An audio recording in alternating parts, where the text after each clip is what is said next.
Welcome everyone to my Tuesday chess stream on Twitch and Chess. This is International Master William Paschall, and we're going to bring up the board here in just a minute. Let me remove this old window capture, add a new one. Alright, bring it up. That looks better, and we're going to edit the scene and clean it up so it's big enough for us to all see. Then we're going to add the camera capture. And we're good to go. Now, I hope that the OBS decides to be cooperative today, because the last couple times it's been a little bit sensitive and I had to restart the stream. We've got, let's see, Kyrgios, Theoretical Battle, and WGM Alexandra. And Hari Shiva was like, let's go, let's go. I think Jeroen was here yesterday. I'm a little bit worried. I hope he's okay. Maybe it was a long weekend. He was here for my Sunday Simul stream, but I just want to mention my Sunday Simul stream. At the end of the stream, I was like suspicious of one of the players, this guy Franco. But looking at the game afterwards, he sent me a message. Looking at the game afterwards, I I really want to just say that I don't think that he was using any assistance, and sometimes I get a little too paranoid. So. Little shout out to him, just to let him know. It's a new account, and I didn't know. He was playing like Kramnik, I thought, but he made some mistakes. That game was totally legit. Anyway, guys, we're off to play some Blitz and Classical here today. So, Kyrgios is going to start it off. Without further ado, I'm not going to chatter too much. Welcome to my stream. We're going to play Blitz and Classical. Reminding you guys that, I'm doing this mostly for instructive purposes. It's not like I just want to play on Chess TV and be cool because I'm, good at bullet chess. I really want to, improve myself and help you guys to improve. So take your time, use your time. It's not, it's not whether you win or lose. It's how you play the game, technically. Although we like to win. Kyrgios was playing e4. Now, this seems like a new thing. Am I mistaken here? Is this a new thing? You're playing e4? It took me out in the French defense.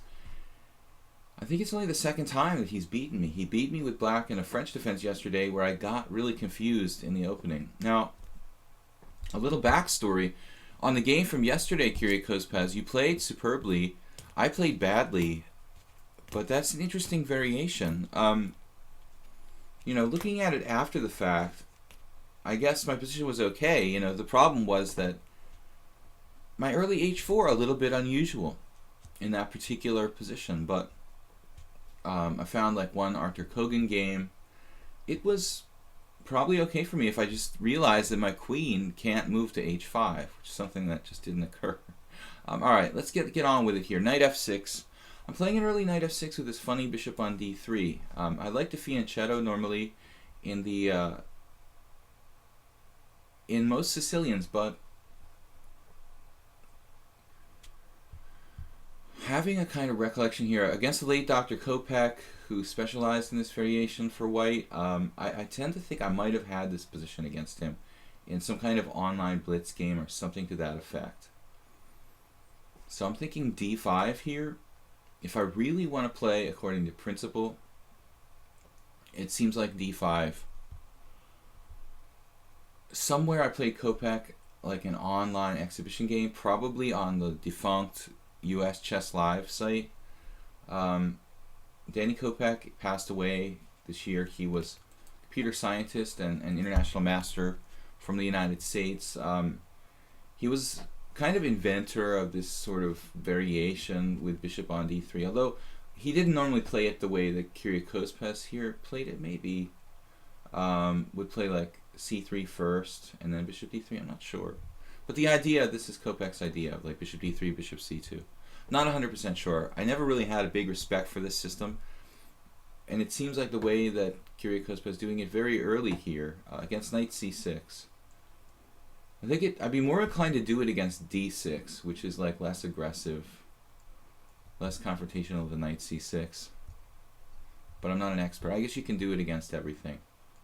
However, in this position, you have to make some sort of concession. Welcome, guys. I was thinking today that we want to keep evolving and coming up with new ideas, like the Wednesday opening stream, unusual opening stream tomorrow. I was wondering what everybody thinks about, like, if I was to play like a tournament on Lead Chess. Would that be interesting? I know a lot of people do that, but just out of curiosity, I mean, is that something that the viewers would enjoy? Let me know. Should take a poll. What if Moobot will let me do a poll? Define my Moobot features. Can't find it at the moment. Alright, gotta concentrate on the game here. He took on d5, so I think that Kopeck played e5, and that seems like the right idea to me, because now you're like in a weird sort of c3 Sicilian type position. I could take either way, but developing a piece appeals to me. I mean, knight takes d5, knight f4 is nice too, but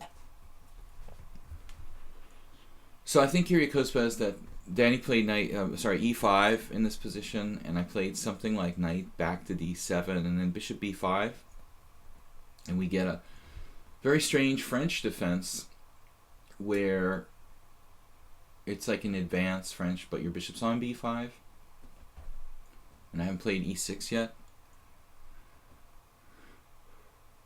The one thing that stands out in my mind in that kind of variation, guys, if we did get there, imagine that white played like e5 here, and I played knight d7, and white played bishop b5, and then he exchanged on c6 at some point. I would take with the b pawn and have bishop a6 later on, and be able to use the bishop on a6 on the weak white squares. Interesting possibility. So now Kyrgios just ends up in a passive. It's just a passive kind of c3 Sicilian, and I can play e5, but it's a high risk, high reward kind of move. I'm going to play a solid move, bishop g4. Sure, it'd be something different. And when would you play a blitz tournament? Well, that's the other question. I mean, I'm comfortable doing the streams in the morning. It doesn't have to be a blitz tournament. It could be a classical tournament too. Either one. Not bullet, obviously. That's not my thing. So, classical or bullet tournament. And, I mean, is it worth doing it in the morning? That's kind of the question that I'm asking, along with my original question, whether it'd be interesting if I did a tournament on the stream. Would come the subsequent question, like, would it be worth doing it in the morning because there just aren't that many players on? Maybe the tournaments are too weak in the morning, so it wouldn't really be that useful. On the other hand, all right, even if I play a lot of 1800s, 2000 players, I don't have to play GMs for it to be instructive and interesting. So, maybe it's an open question. There's a lot of streamers, like in the evening, doing the same kind of thing, so I don't want to be like just doing the same thing everybody else is doing, but I thought it might be something different and fun. I could do like a morning, hourly blitz tournament, or even maybe start the stream earlier at 9 o'clock and do the Eastern Classical tournament, which I noticed, was starting at 9 o'clock, CEST. VSim, what's up? Good to see you. Long time. So we were just asking, would it be interesting for me to play, play a blitz or classical tournament on the stream? I'm not really, starting at 9 would be kind of early, and it's not really ideal for everybody. So I just thought about the Eastern Classical tournament if I did it in the morning. Of course, there's an option that I could do it in the evening, maybe one evening stream. I don't know, like, for example, like Thursday night, I could do a stream. So yeah, just some getting some feedback from you guys. It's a little early and not that many people are on the stream, viewing yet. Maybe I'll ask again a little bit later when we get some more people here. Our moderator, Jeroen, has been absent yesterday and again today. Hope everything's okay, because normally he sends me a heads up when he's not going to come. Now knight a3, we have interesting tactical tries with like knight to b4, knight d4. Knight d4 is not probably going to cut it here. So knight a3 is a good move. Although I like my position in general, I'm not sure how to proceed at this point. Queen on c2, kind of exposed along the c-file. He's got the backward pawn. But, yeah, bishop f5 is interesting. Bishop f5. Bishop f5, knight h4, knight d4. For example, I'm not convinced by. So we're just going to have to play some kind of logical moves. Perfection is going by the wayside here with the move h6. Soroche's here. All right, man. Did you make it yesterday? Or am I losing? Am I getting senile? I don't think I saw you yesterday, Soroche. Oh, I made you a MooBot operator, Soroche. And like queen a4 is a good move. Queen a4 is a good move, sir. Congratulations on your MooBot status, Soroche. You've been chosen. Maybe now what do I do? E5? The belated E5? Oh man, I hate this move. There's got to be something wrong with this move. E5. Why didn't I play E5 in the first place? You know, man.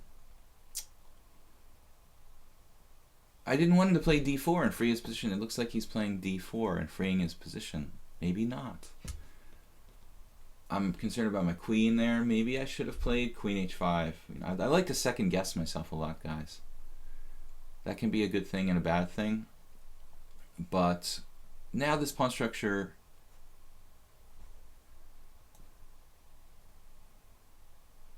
I really shouldn't trade queens here. I really should not trade queens here. Although his queen is not so bad either. Alright.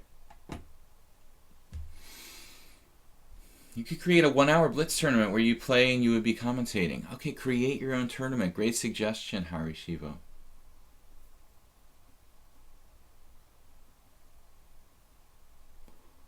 Create your own blitz tournament. Thinking outside the box.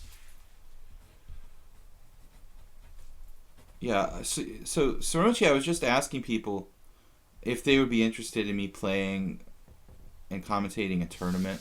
I know that it's kind of a little bit hackneyed thing that a lot of streamers play, like mostly play tournaments here and do that, but I just thought, you know, not our main thing, but maybe people would be like excited for it, you know, if I commentated playing in a tournament. I know, man, the Red Sox are done. I had a bad feeling from the last week and a half of the regular season. They were talking about baseball for a minute.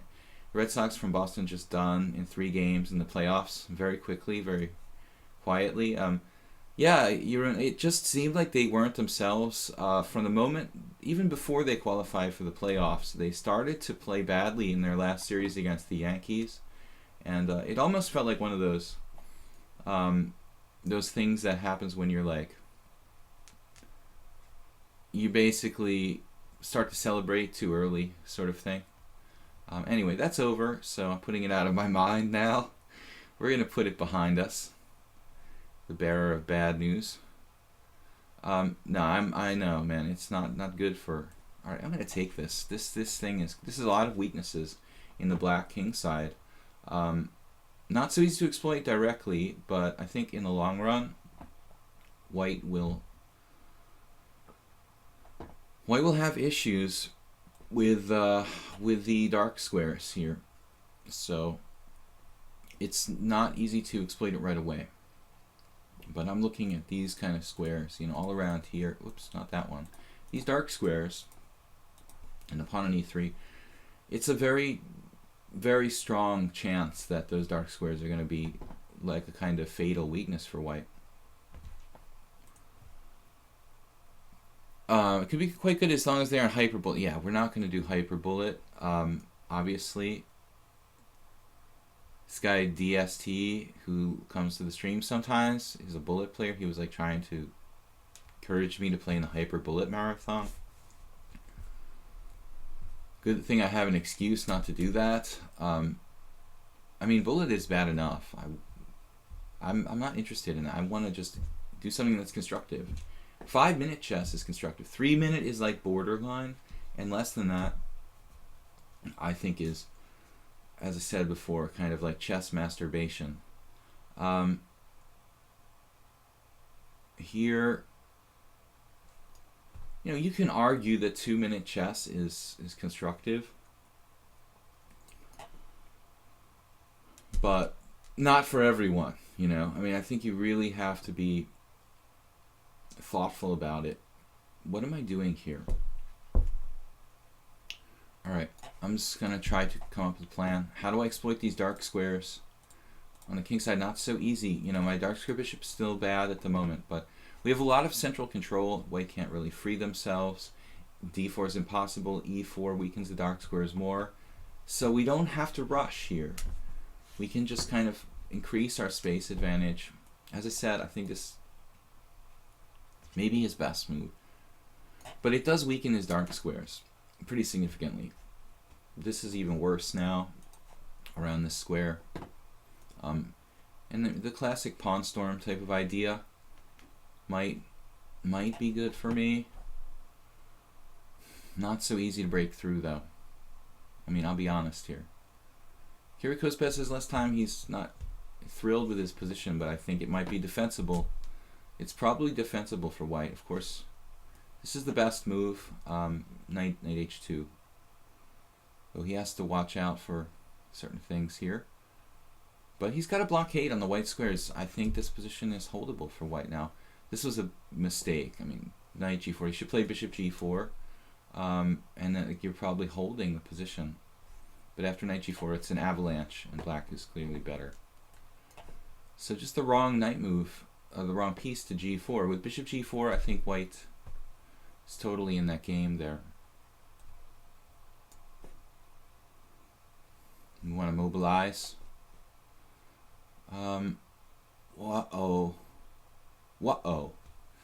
It's a new word. I have to play g3 now. I didn't want to have to do that, but he's very choked in. It's actually a good thing. White's probably getting mated or losing material here. He could have played knight g4. I don't know. It was a little bit better, maybe, to do knight g4.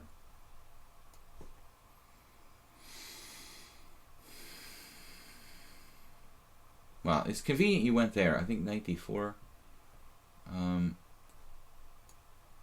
Knight d4 maybe. But yeah, this is fast bullet enough for me, man. Okay, I can't go to h5. Yikes. He's actually...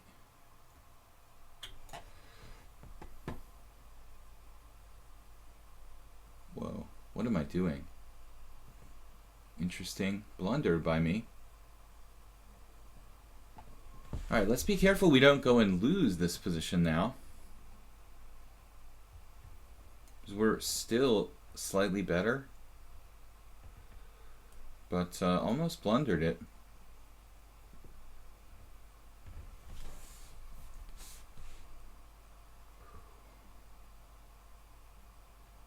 Still the dark squares haven't gone away. That the tangible weakness on the dark squares just...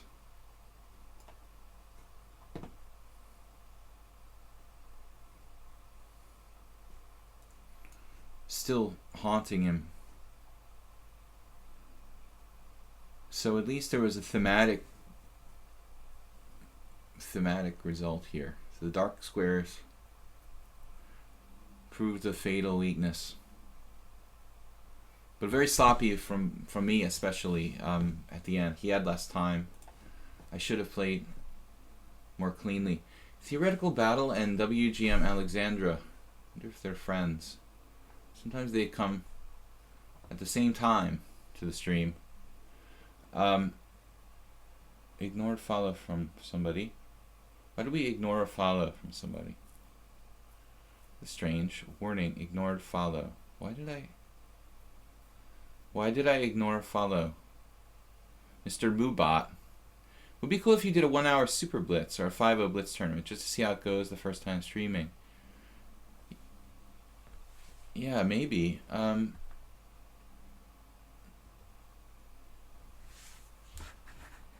Just checking something, guys. I'll be continuing games in a minute. Um,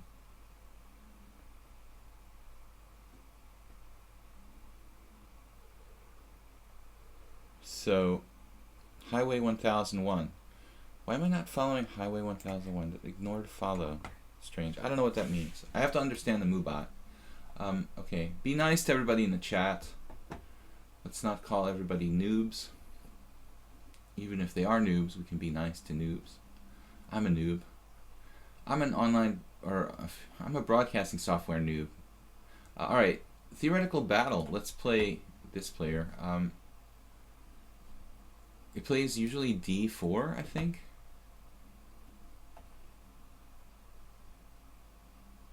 I haven't seen Shah and Shah lately. Probably show up later today. How is it? What is Lichess? How is it different than chess.com? Yeah, it's like Google and Firefox. No, I mean, Lichess is non-profit, man, and it's about chess. And chess.com was created to put money in the pockets of a few individuals. So they're quite different philosophically.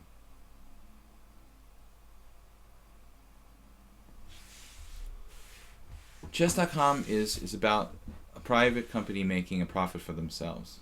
Lichess is just about chess. And for the love of chess, you know, it's a completely different, clean philosophy. Doesn't profit private individuals. It's a beautiful thing, in my opinion. That's why I'm here. Not to mention that the software is better. Maybe that's what love. That's what love. When someone who does it out of love, they do it better than someone who does it for money. You know what I mean? That can be taken the wrong way. Don't take that the wrong way, guys. But you know what I mean. Like Tybalt and the coders here, and mostly he does it himself, doing a service purely out of love. He's doing a great job programming, you know, the code and creating all the features on Lichess. And I mean, you know, practically like a one-man team, he's done a much better job than chess.com. I can't stand, you know, the software of chess.com. All right, bishop e3. We're going into main line, sort of gambit line of the same-ish King's Indian.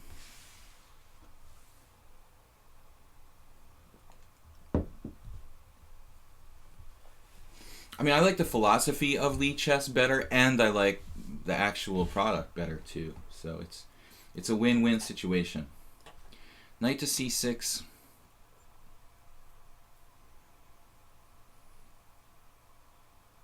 Queen d2. And we are playing a fairly well-known line. Now I could transpose to. We could transpose to a line I play in the Marazzi with c takes d.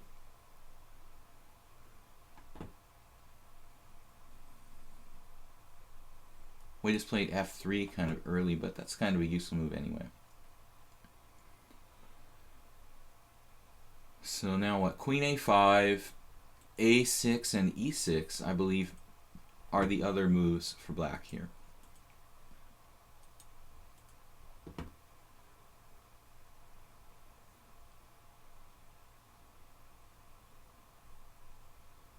Theoretical battle only plays d4. As far as I can recall.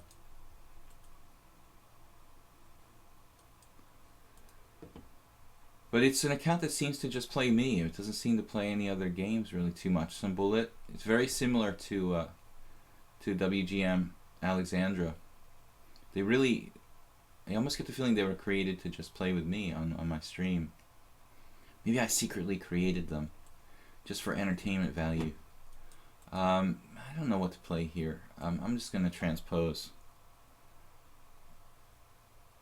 Lichess is free. You can do a lot without paying anything. There's a cheapo argument. I mean, yeah, that's obviously important if money is really tight. But I mean, chess.com is free too. You know, if you have a basic membership. So, but there's a lot more for your money. and you don't have annoying advertisements. So, I mean here. Commercial versus non-commercial. No, I can't really stand chess.com. It's ugly. It's very hard to use it. It's like confusing. It's not well laid out. Yeah, I'm obviously a big supporter of chess.com. Oh well, there goes my chance to work for chess.com. Alright. A5.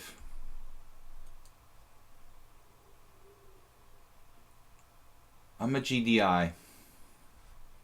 Do you guys know what GDI means? Spinal Tap Chess, what's up? Do you know what GDI means? This is a term that we used in my fraternity back in the 90s. I don't know if it's still in circulation, but a GDI is a goddamn independent. Yeah, I just philosophically like the freedom of Lee Chess. What's up, Spinal Tap Chess? International master from the Philadelphia area. What's up, crazy man? Yeah, you said you weren't going to play the Millionaire Chess Tournament. I guess that's the big thing on the chess scene at the moment. It doesn't look like such a great turnout, which I guess can be figured, you know. Having a chess tournament in Atlantic City, my original home state. You know, Atlantic City in October. Yeah, not really a big deal. Goddamn drinking independent. But I think that Maurice. I don't understand. I mean, maybe he just wanted to have a tournament on the East Coast. But that's, you know, why choose Atlantic City? It's okay, he did it in Vegas, now Atlantic City, but Atlantic City's not really a nice place. I mean, Vegas is like the Garden of Eden compared to Atlantic City. Rook on A to B1, 97. So, although I guess if you go to Atlantic City, you can go to the surrounding places. Still, October at the beach is not a lot of fun. Theoretical battle.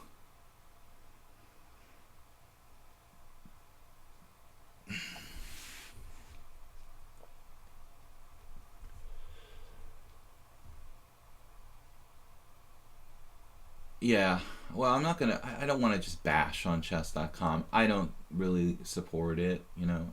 I support Lee Chess, and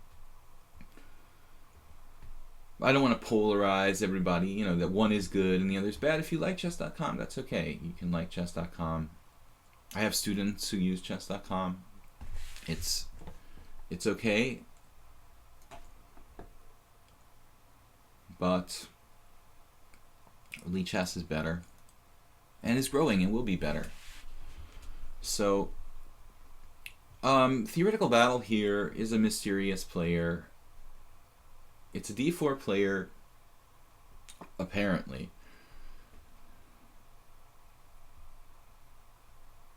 But he's taking this transposition to an e4 opening rather well. With Rook b1, which is a logical move to some extent. I mean, most people will play Rook c1 when first playing this position. So main line is Rook on f to c1 there, with the idea of Queen b4, Rook c2. We had almost the same position Monday, or was it yesterday? Was it yesterday, right?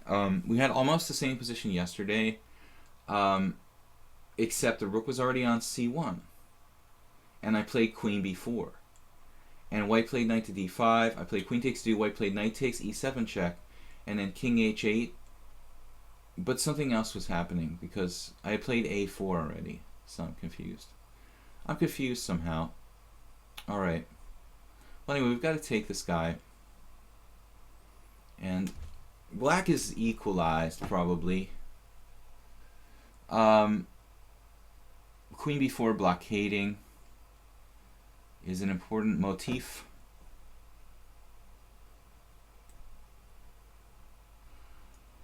But then it's like, what do I do after that? Is a big question.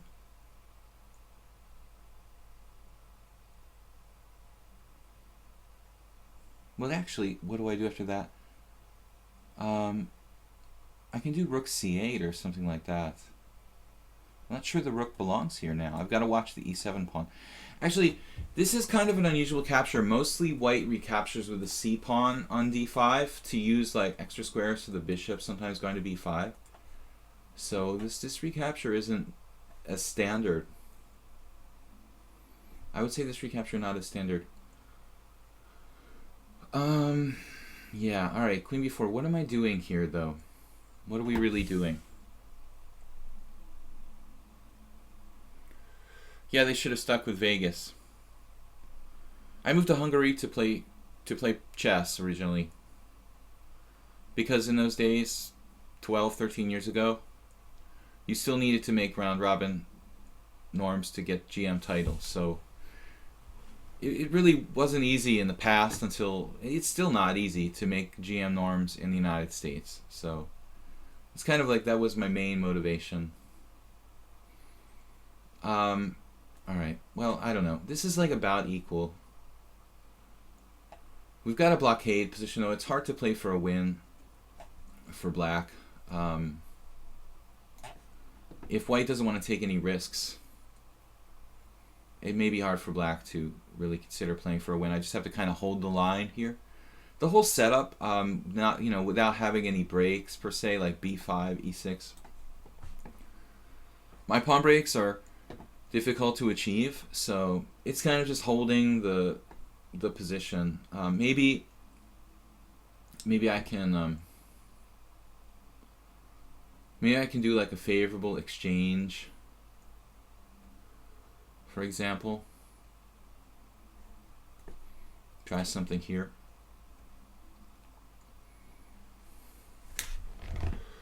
We're trying something here.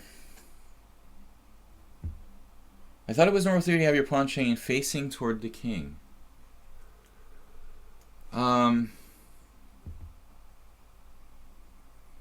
We've got to ask, what exactly do you mean by the pawn chain facing toward the king? Look at this move. Wow. What a bizarre move. Knight d3? Bishop c1? That's a kind of weird move, no?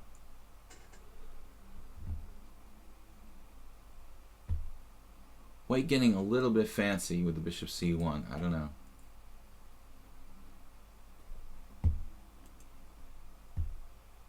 I mean, it's not impossible we could have some kind of break, like b5. White's sort of misplayed this. Sure, I don't have any sort of tactics. But this is the exchange. It's a favorable exchange for black. It's not like I'm winning or something, but it's... my knight is unstable. It's much safer to take with the knight here. Not really stable position of the knight on d3. So still white is okay. Black is very solid, though.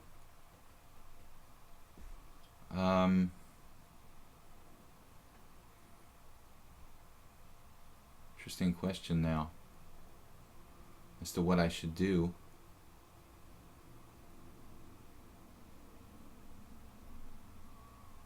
Knight kind of getting in the way of my other pieces.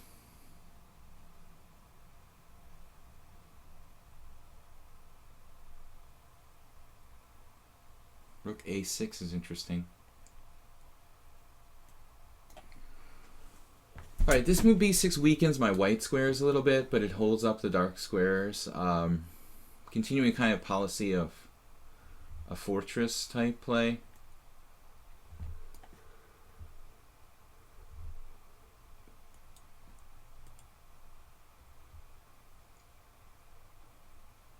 Wow, this is risky for white. Now he or she is giving up the A file. creating a possible target at c4.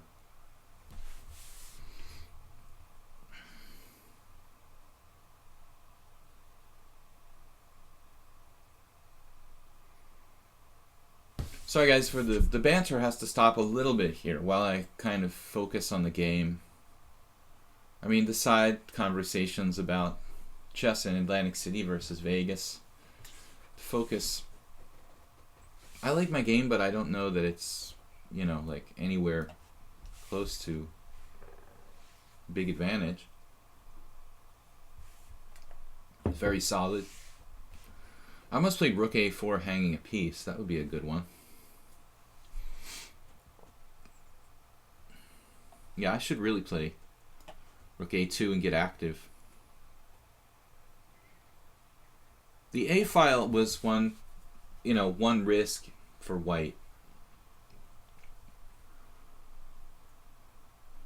When you play B4 and black set up for the A file, you know, is this really the right idea, you know? Do you really want to do that? Do you really want to hurt me? A lot of options here. Rook D2, Rook B2. That seems logical, doesn't it? The Rook B2.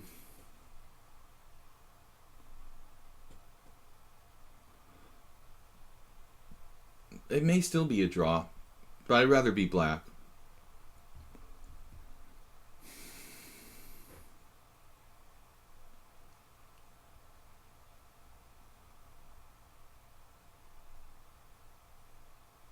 But this is one of those mystery opponents we have. Doesn't have an identity, doesn't take part in the stream, just shows up. I have some suspicion this is like an alt account for one of the other players in the stream or someone else who's been in the stream regularly.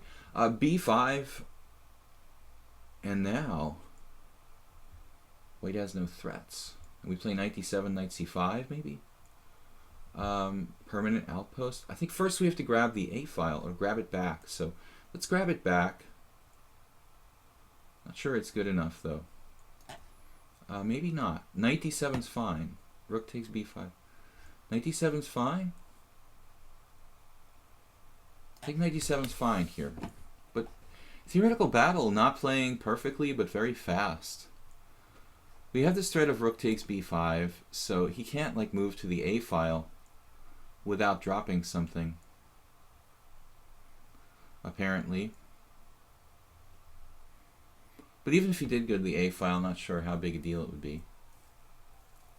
He's got the A file, the E file, a lot of space to compensate for the bad bishop and funny pawns.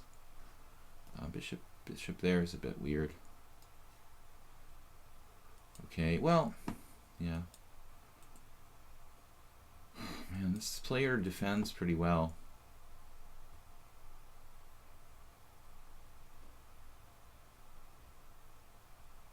Now what, knight b3?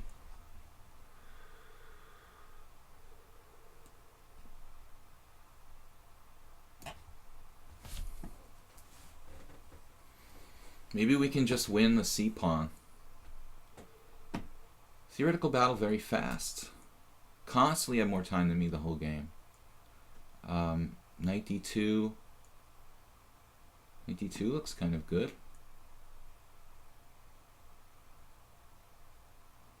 Though knight a5 is also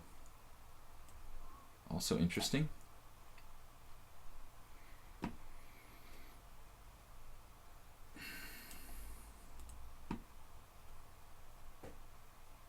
Theoretical battle still with time advantage.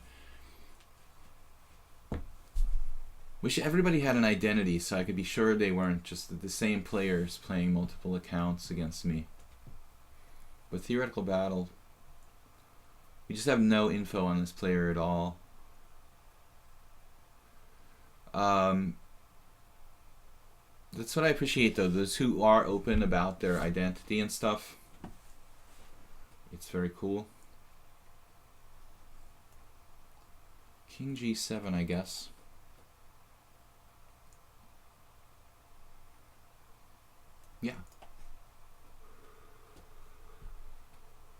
Useful move anyway. This bishop, whew.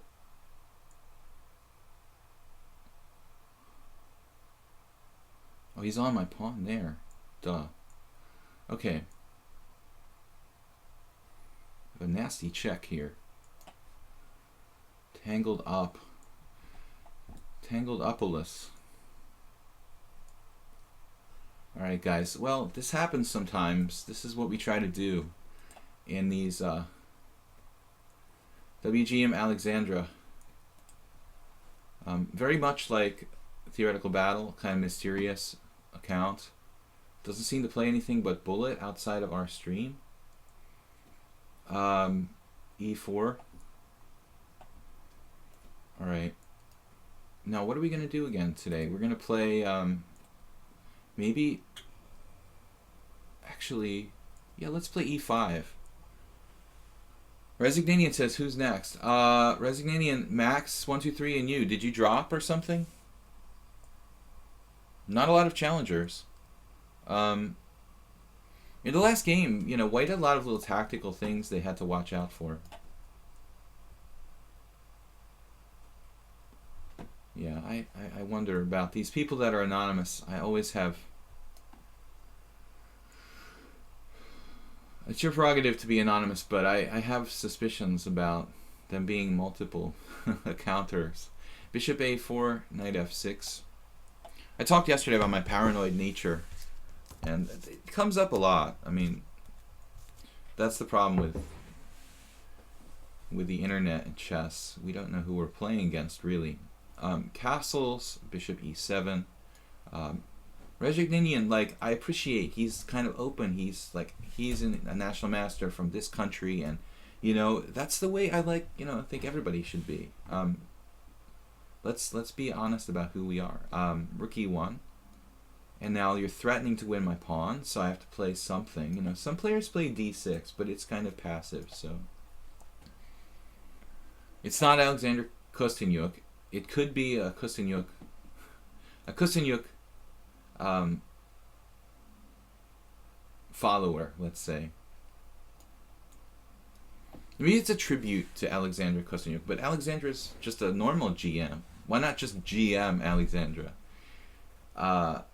That's the funny thing about it, because Alexandra, you know, Kostyanyuk is a men's GM. You'd think it would just be GM, you know, Kostyanyuk, GM Alexandra. So I don't know. But they've given us tough games, this player, and it's legit. You know, it's a pretty strong player. I mean, I would say 2100-ish FIDE, approximately.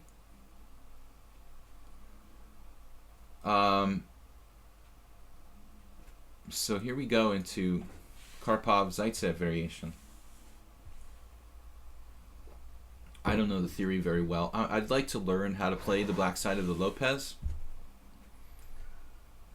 It seems that all the world champions, you know, from Kasparov to Spassky, in that range from the 60s to the 90s, I mean, everybody played at least one side or the other of the Lopez. It's a really, really fundamentally important opening.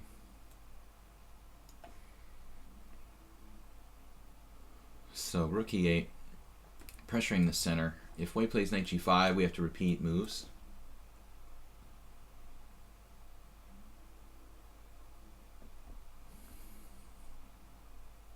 There are many ways to play the black side of the Lopez.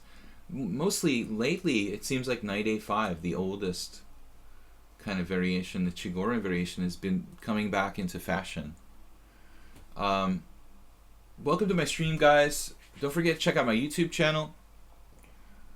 This week, at some point, I'm going to be uploading a review of my Sunday simul. I do a simul every Sunday at 6:30 p.m. CEST. Okay, so now WGM Alexander goes in this variation, which I don't remember the theory about. Great.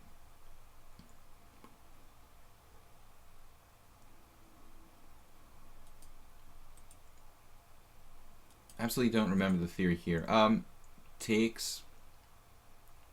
Oh no, wait, I'll get my book. No, Not allowed. Somewhere I have a book. Somewhere I have my opening book on the f4. This is not supposed to be really great for white, but the theory isn't memorized by me. Although I have seen it, I have to access some brain cells that are a little bit in the back. Maybe I can remember here. If I can't remember, I'm just going to have to go on general principles. Let's take a minute to try to remember the theory, and if I can't remember it, we'll just have to go on instinct. The Lopez is an opening you can delve into a bit. Absolutely. I mean, something inside me tells Shansha will show up soon. Yeah, I think we'll see him a little bit later, once his emissaries have finished. F4. Yeah, Shansha likes to play this variation with white. I mean, he likes to play the white side of the Lopez. That's part of his repertoire. He's a guy that we play regularly here on the stream. H6, knight f3. I'm thinking I'm supposed to play something different here. I think I'm supposed to take on f4. But the problem is, I don't remember anything beyond that. Pawn takes f4. Bishop takes f4.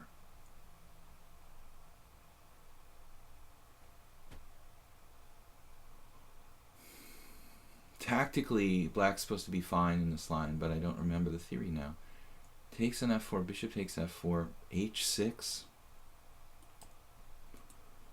Knight f3. And then what?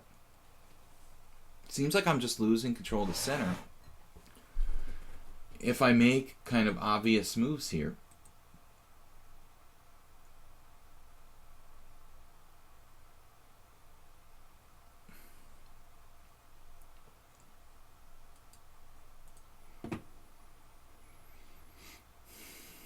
h6, knight f3.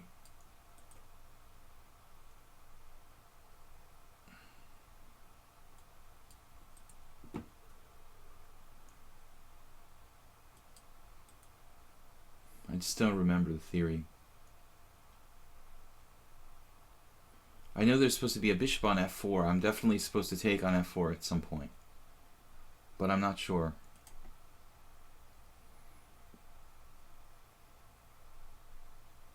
This variation is considered to be not a problem for black.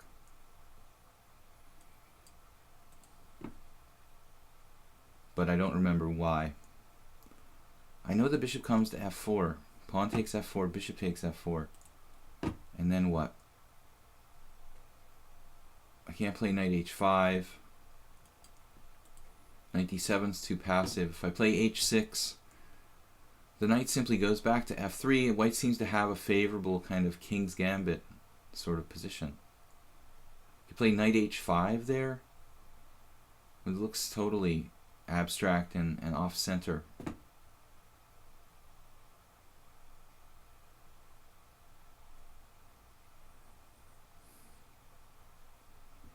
Just cannot recall what I'm supposed to do. So let's default to principles, okay?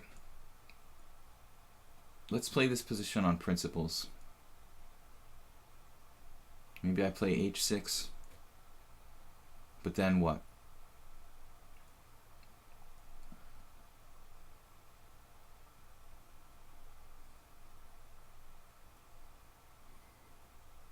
h6, knight f3, pawn takes pawn, bishop takes pawn.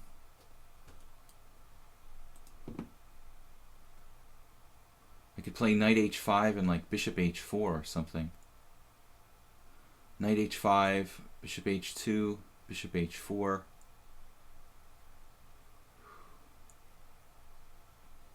I just can't imagine how I can leave this piece on g5 here.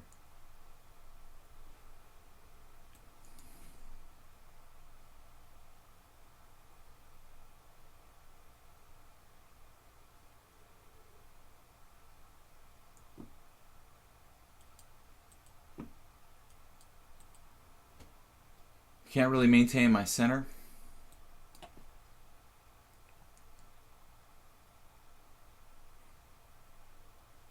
Wonder about d5 here. Pawn takes pawn, knight takes, bishop takes, queen takes. It's kind of interesting.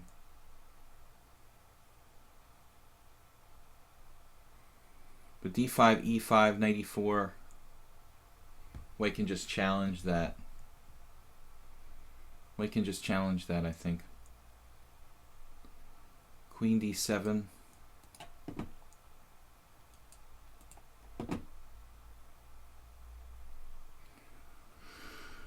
Alright, running out of time. I don't recall what I'm supposed to do. I don't think this is great, but at least it's some sort of plan. Some kind of plan for black. Looks bad, though. Bishop h4 looks bad. Bishop g5 is interesting. So white just takes over.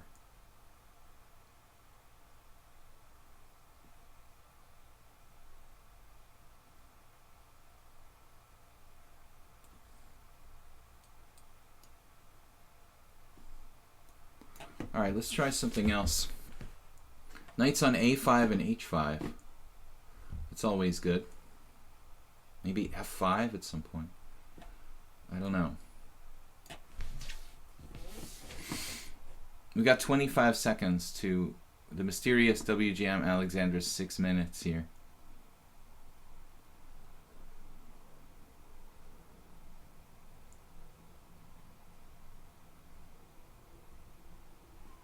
We'll just put up the best fight we can put up under the circumstances. Knight d2 instantly. That's kind of a weird move. Play instantly. It's a strong move, actually.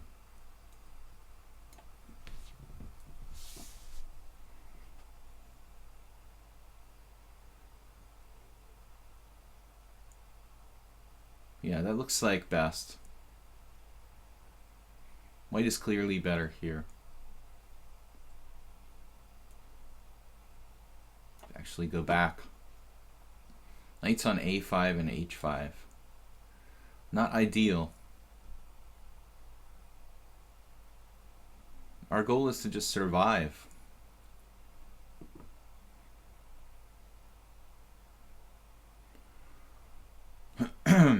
Well,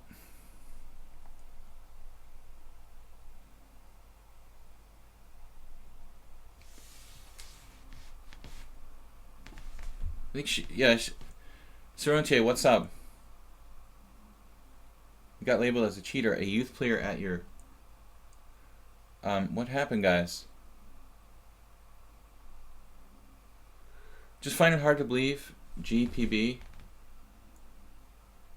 cheated. Are we still on that again? What are you talking about? His old account? We had a discussion when you weren't here, Saronche, that I just said that he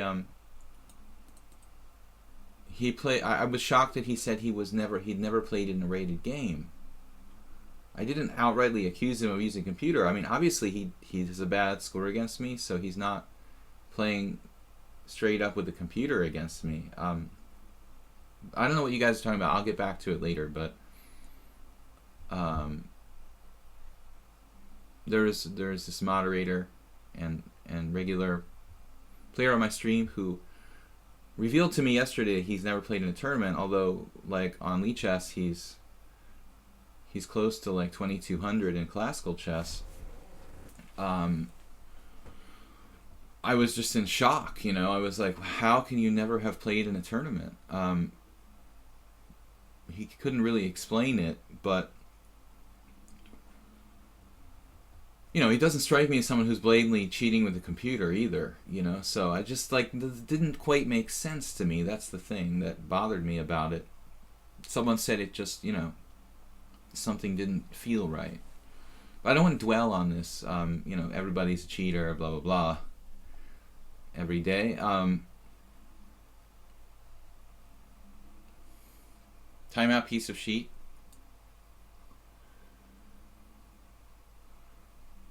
What time are you playing today? Well, we're playing everything between 5 and 8 minutes with a small increment. He always plays this, you know, he always plays with black, the Scandinavian, so he understands that. I mean, I don't have a problem with the game I lost yesterday. You know, maybe he just played well. But I do have a problem with the fact that the guy's claiming that he never played a tournament game, and that's hard to believe, you know. The way he plays, he's not a cheap blitz player who's like winning with coffeehouse tactics, you know. He's playing like a very mature style. You know, if he was like flashy calculation tactics, I'd say, okay, well, you know, of course you could like never played in a tournament, just be really good at tactics. But he plays like he's kind of very positional, you know. But we don't know enough. I was just surprised that he said he never played in a tournament. It's hard to believe for an old school guy like me that somebody can get that good without ever playing in a tournament. But I guess it's more and more possible with the internet.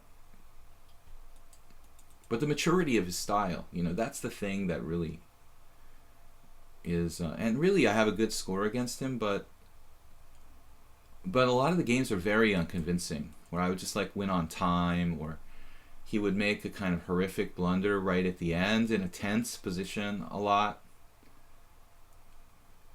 Now, after a lot of time here, white suddenly plays this move. I really need to get back to the center with these pieces.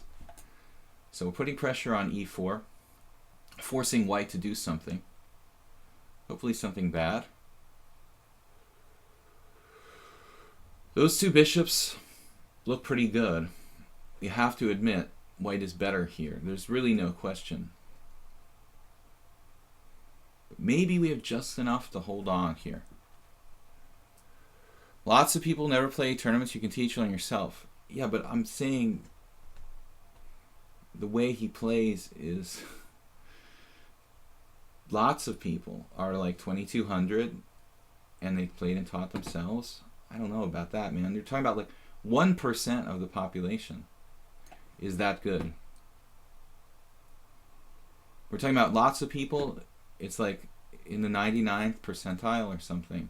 I mean, to be over 2100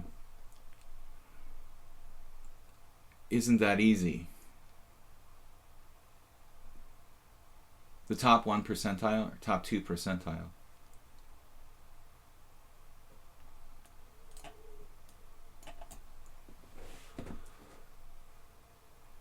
But anyway, I don't want to have an argument about it. You know, when my instinct tells me something, it tells me something. You guys can, you know. And look at this time play. WGM Alexander, you remind me of a friend of ours. I've said this before, but you play... The use of time is similar. Someone else. Black is coming back, though.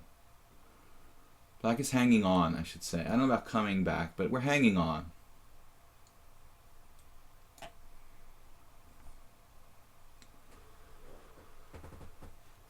We managed to kind of outplay Alexandra a little bit here, strategically.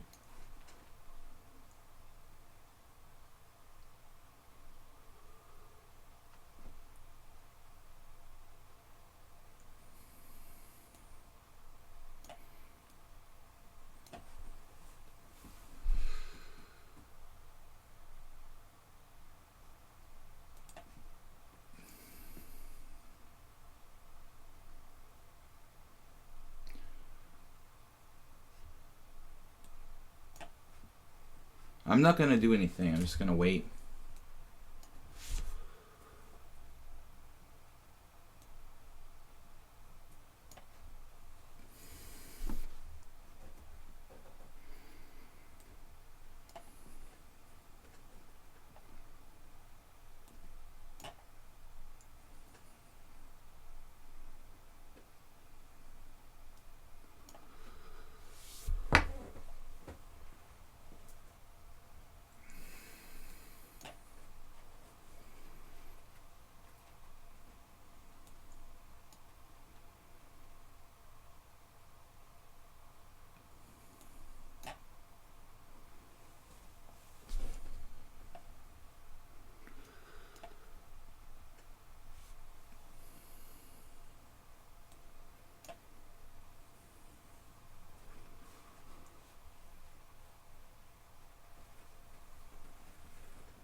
Alexander declined my draw.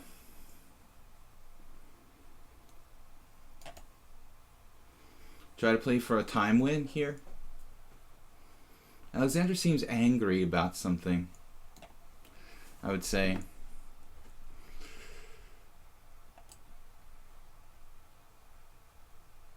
I think I know who Alexander is.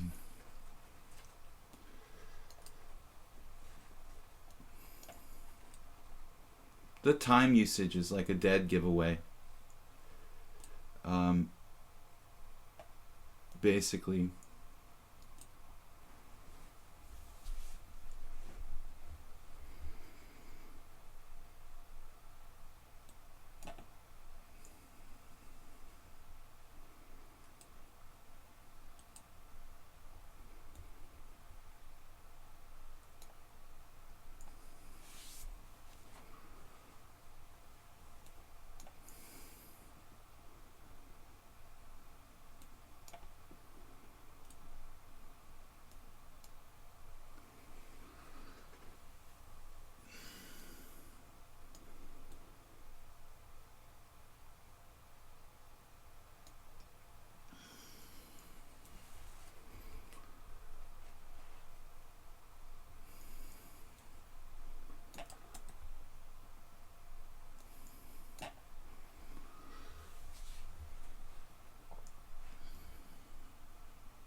Whoa.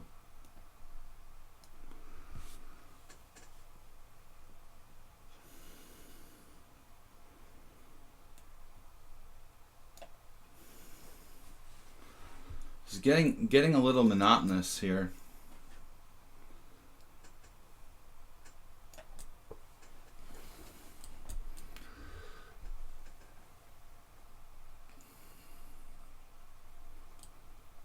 No, that was enough of that.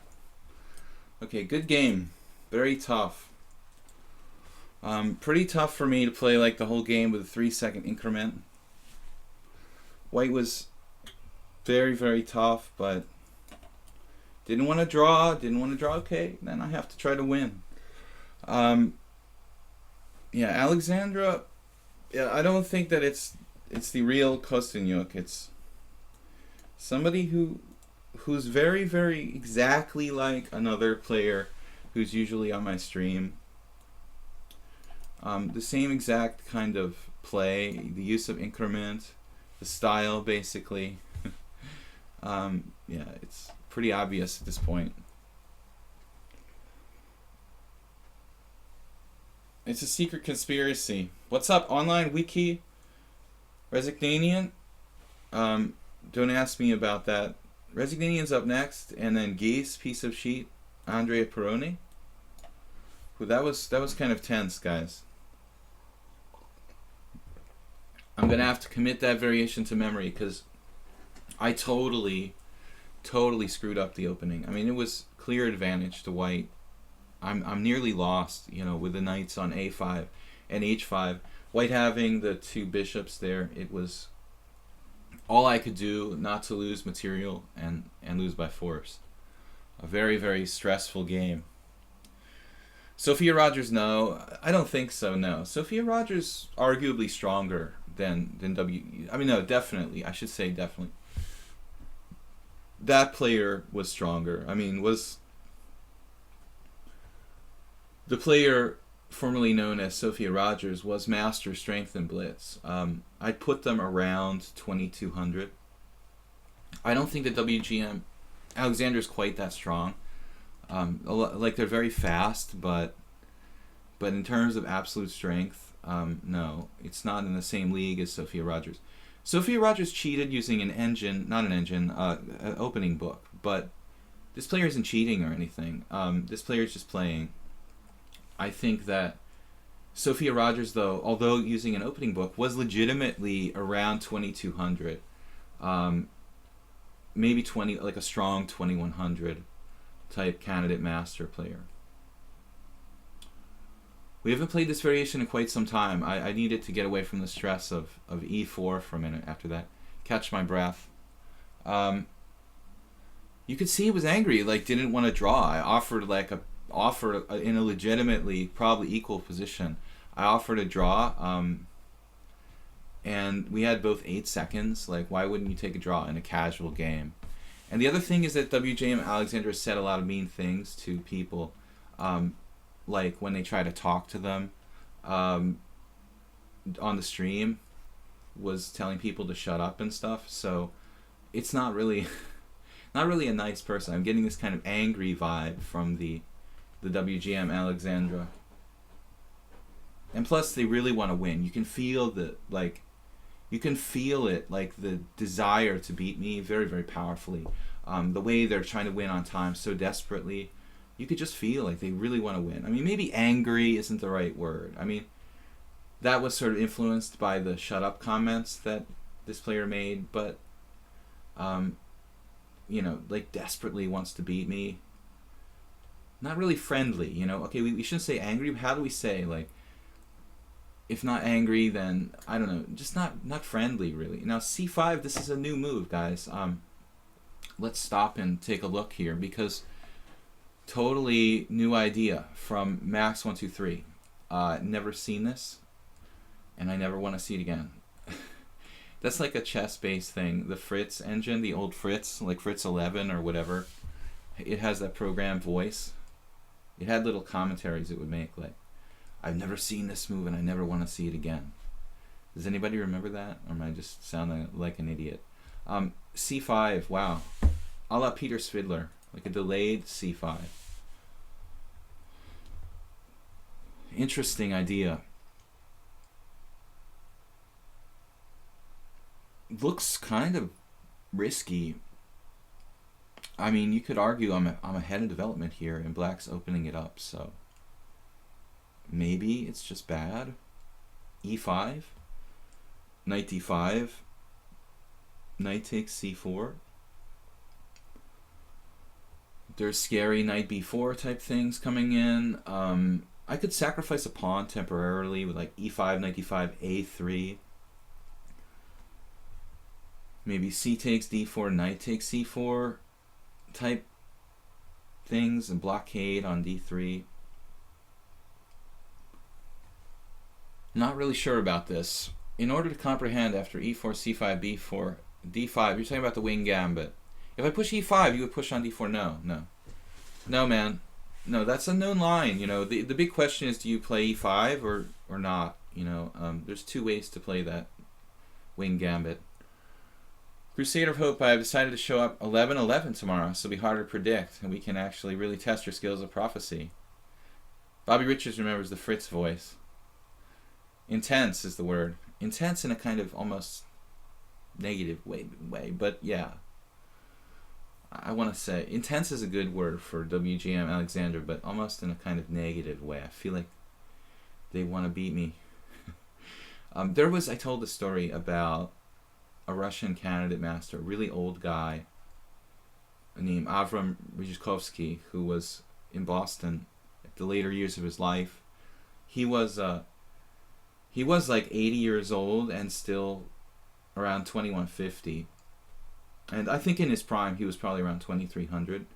But he had the same kind of intensity, we'll call it, that WGM Alexandra has. And there was this funny thing that happened. I've told this story only once on the stream, I think, that he lost a couple games against me. I was higher rated, a solid like 2400, 2350 plus. And, he didn't speak English. He was an older Russian guy. He lived in a Russian community. He didn't speak English. So, he just couldn't really communicate other than hand motions and stuff. And after this in the chess club, winning 2 games against him, I was convinced he doesn't speak any English. Zero. Not even like hello. Maybe hello at the most. But he lost 2 games. He was very angry. And then came like the 3rd game where I took him a little too lightly and he beat me. And at the end, like, I was just like shake his hand and whatever. I was sportsmanlike, and then he was just like out of the blue. He was like, revenge. He was just like exploding with like, like an angry intensity sort of thing, you know, and I was like shocked. I was like, whoa, where did that come from? That's kind of what I mean, you know. I feel like WGM Alexandra is like gonna be shouting revenge when it beats me, you know. It's exactly like Rishikowski. So that's the feeling I get. Anyway, it's fun to just speculate about this kind of stuff, but I have a serious actually a serious theory about who WGM Alexandra is, and in fact they're not really an angry person as far as I've seen. So it's all just kind of been fun. But I could be completely wrong. I've been known to be wrong quite often, so we may be wrong about who WGM Alexandra really is. And it wouldn't surprise me. Alright, here, Queen e4. I decided to play this like a kind of Nimzovician sort of pawn sacrifice, where I give up the d4 pawn. But, you know, that's a serious undertaking, and I think I better be careful how exactly we do this. He's starting to take my pawn away, which I'm not really happy about, first off. So, what can we do here?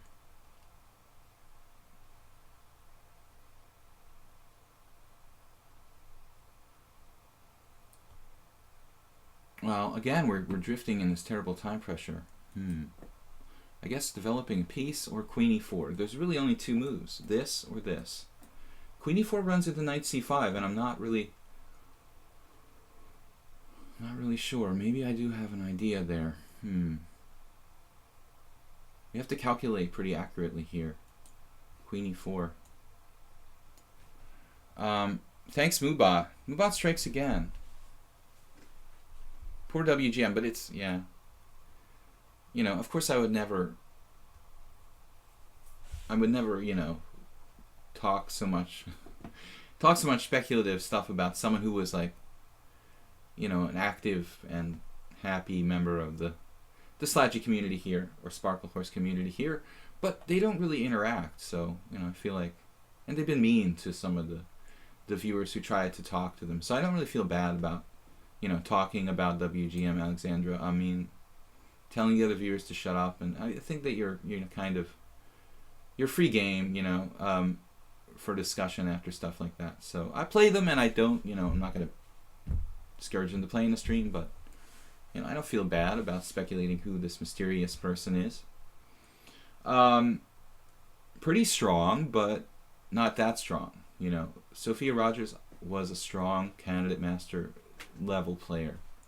This is a tough position, though. I expected knight d5 in the opening, but Max went a different plan. He played knight d7. Not bad, though. Knight d5, you know, much more usual. But this way he gets a different kind of plan of, like, sometimes playing knight c5. So we're pretty far ahead in development. This kind of pawn sacrifice, commonly seen in the Queen's Gambit Accepted, which is basically what this is. It's a cross between the Queen's Gambit Accepted and some kind of like weird Nimzovician sort of French defense gambit. And the theme is the same. I mean, like Nimzovich oftentimes would like sacrifice the d4 pawn. He kind of invented the plan to sack the d pawn in the French like advanced variation. And the same kind of ideas exist in this Queen's Gambit Accepted kind of position. So interesting, the knight d7, knight c5, or knight b6, not as good a square. Black's king side, he has less space. And if knight c5, I finally decided maybe queen f4. Queen f4 is okay. You could play queen e2, and on d3 play queen e3 as well. So now, queen c7. I don't think queen c7 really changes anything here too much. Just back it up with rook e1. The philosophy is that, you know, this pawn is not well supported and it should eventually fall off, but that's not the main concept. I mean, the main concept is that we have this advanced pawn on e5 that gives us attacking chances on the king's side. And a good example of this kind of position is the gambit in the English. C4, c5, knight f3, knight f6, d4, pawn takes pawn, knight takes pawn, you know, e5, knight b5, d5, pawn takes pawn, and that sort of gambit line. Now bishop b4, an uh-oh moment for me. My bishop is attacked. What do I do? Bishop is attacked, kind of attacked, like bishop takes d2. Actually not, I can take back with the other knight, but then I lose my e5 pawn. So I need to take back with the bishop to keep the e5 pawn protected, and then white has some tactics, but it's not that clear. I say let's call his bluff. We're going to call the bluff here. Uh-oh, he played bishop a5, and now it looks like black is like spatially, you know, spatially in deep trouble here.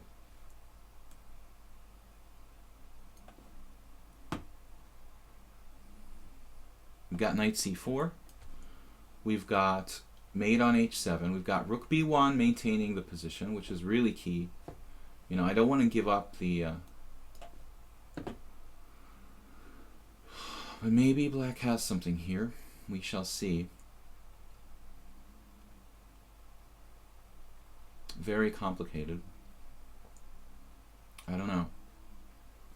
Black's pretty far behind in development. I mean, it feels like I should have a really good game, but I may have missed something. I don't know.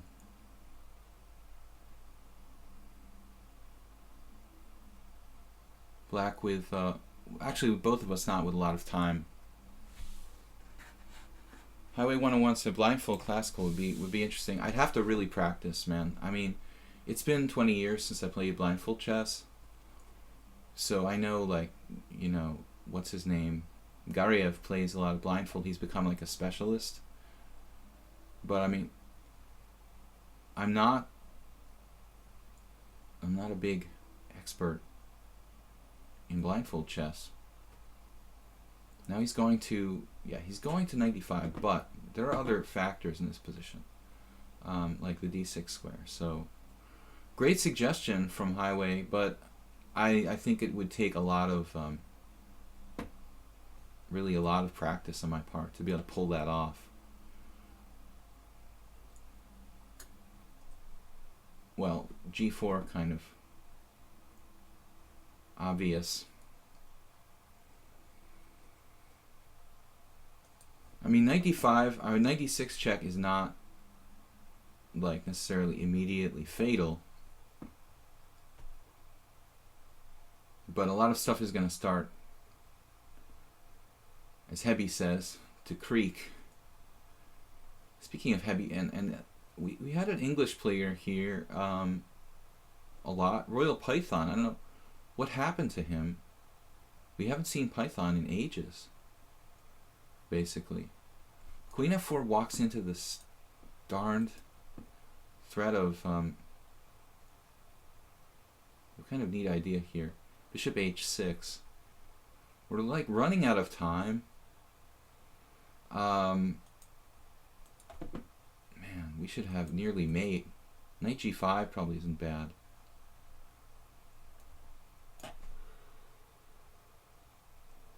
So, yeah, there's some brutal threats.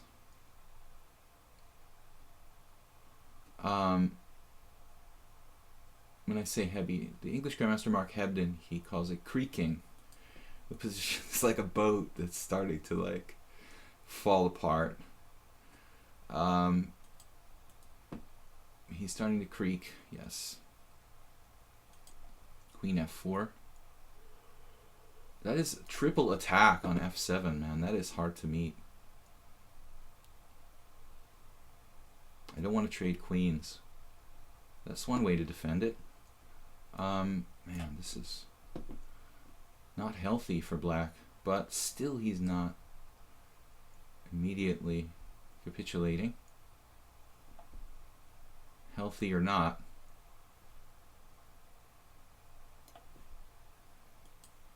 Probably, I don't know, I wanted to play, I should have played like queen g5 probably, but still it's not made immediately in that position. The black never really got all the pieces developed here. This is pretty ugly. I mean, it has to be winning for white. So, but I think that black early on had to find a better plan. Knight d5 a little more stable. And that's... Oh, scared me. You scared me. Alright, put that piece next to my king. Resignanian is a tough customer. He's 2553, 2453, high rated to me. Alright, he's got 5-6 against me, which is a decent score. What am I doing? Alright, let's play. I'm going to play e4. Last time I played e4. Only one person can suggest you this idea with love.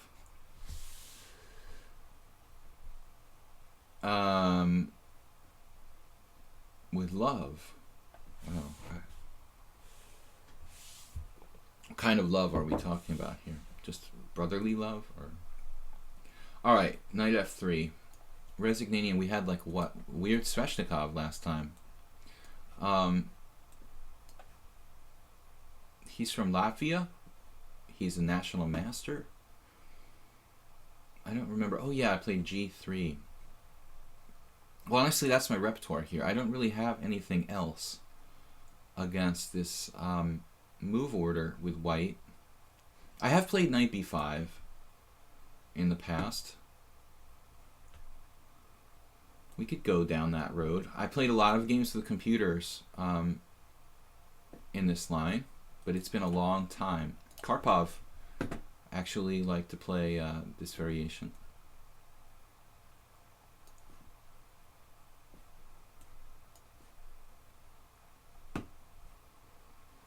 Okay, where are we now? Yeah, the long variation, very positional line for white and black. It's a hedgehog. I wanted to try something different though. Last time I played g3 against Resignanian, and we had an interesting game where he eventually lost control of the white squares. This is standard so far. Bishop e3. Actually, Karpov played this line with black.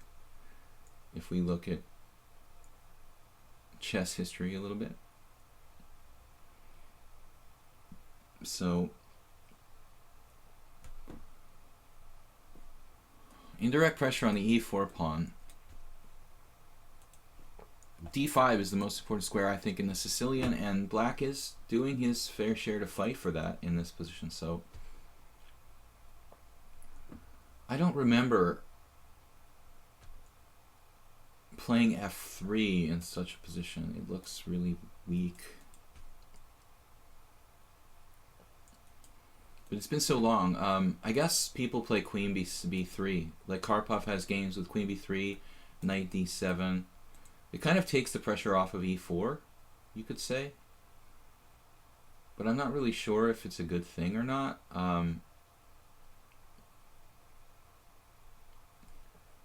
Yeah, I don't know that that's a benefit for white. I'm not really sure. It does stop the pressure on e4. Do we know the name of this? I think he's probably open about it, but I don't know. You have to ask him. I don't know, maybe he had his name on his account at one point, maybe not. Maybe his name is his real name. But I'm quite sure about his credentials. Let's see. So, queen b3, yeah, this is okay. We got to get the knight back in the game. Knight c2. We could play f4, kind of risky approach. Black wants to play d5 at some point. I mean, I guess we'll try this and at least get him off my e4 pawn a little bit. Anybody can see that he has only one move.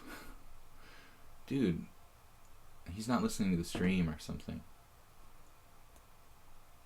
Is this some sort of pawn sacrifice? Seriously? Can you do that?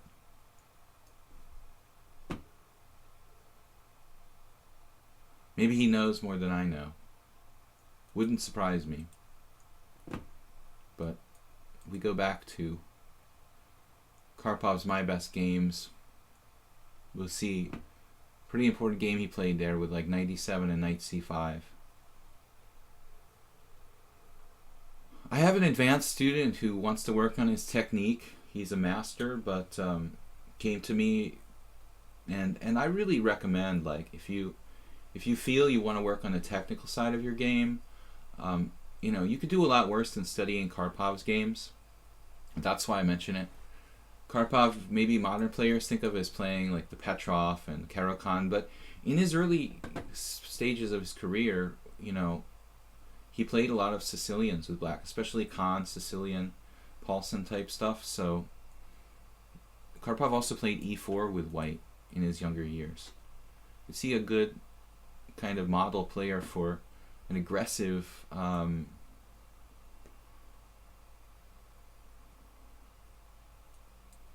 e4, but positional at the same time. So I don't know. I don't think this is some sort of planned sacrifice by black. I think that he's dropped the pawn but has some kind of natural compensation. I could be wrong. As I said earlier, I've been known to be wrong quite often. Maybe this is some obscure variation. It actually looks like he's got a concrete idea right away. I mean, pretty hard for me to hold on to this pawn. So maybe he just knows more than I do. Rook fb8. Is there anything wrong with this position? We could give the pawn back with something like...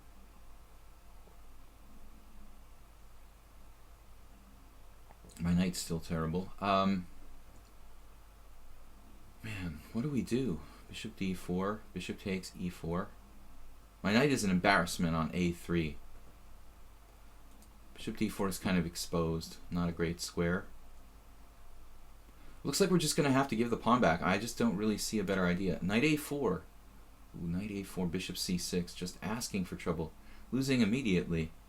We're going to have to give the pawn back, sir, and you're welcome to it.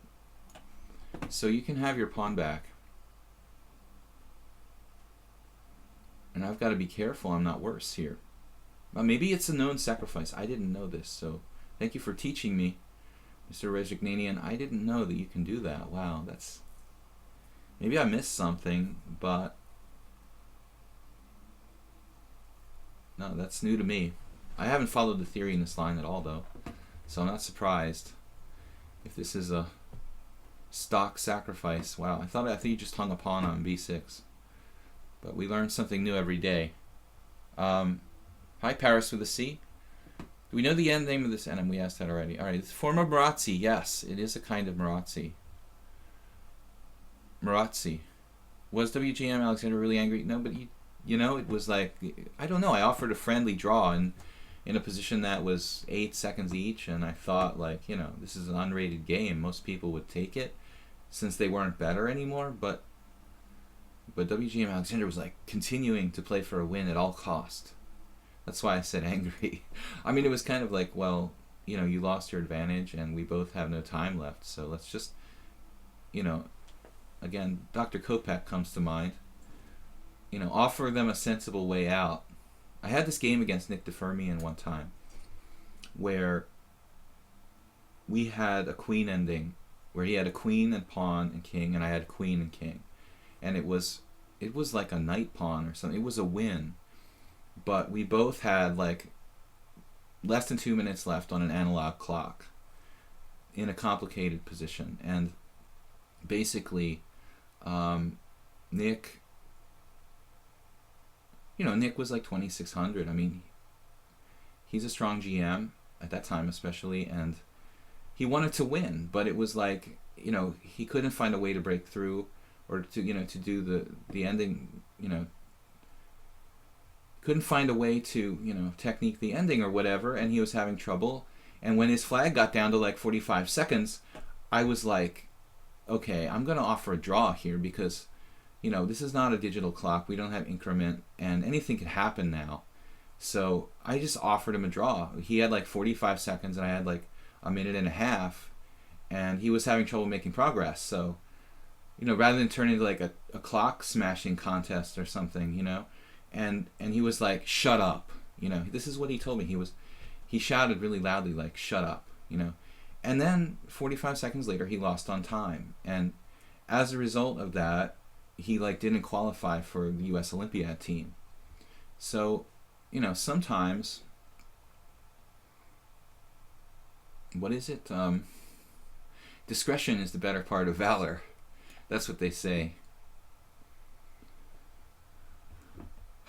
This is disappointing.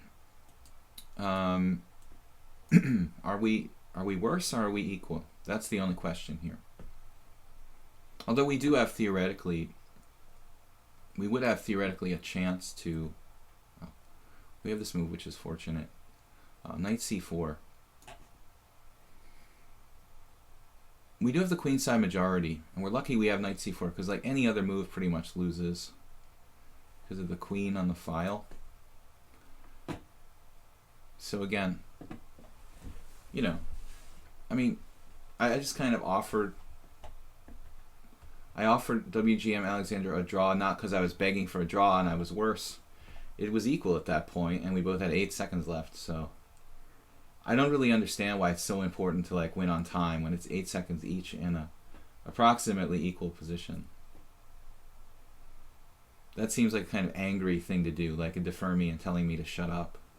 I'm sorry, man. You got down to like 40 seconds with a winning position, but that's hard to win. Queen and pawn against queen. You have to have perfect technique. So Kopech said I offered him a sensible way out, and later Nick apologized for telling me to shut up, and later on we became friends, so it all worked out in the end. But he was stressed about the tournament, and so I never really held it against him. I was kind of jokingly told the story to people, but I never held a grudge. He was obviously under a lot of pressure to win that game, and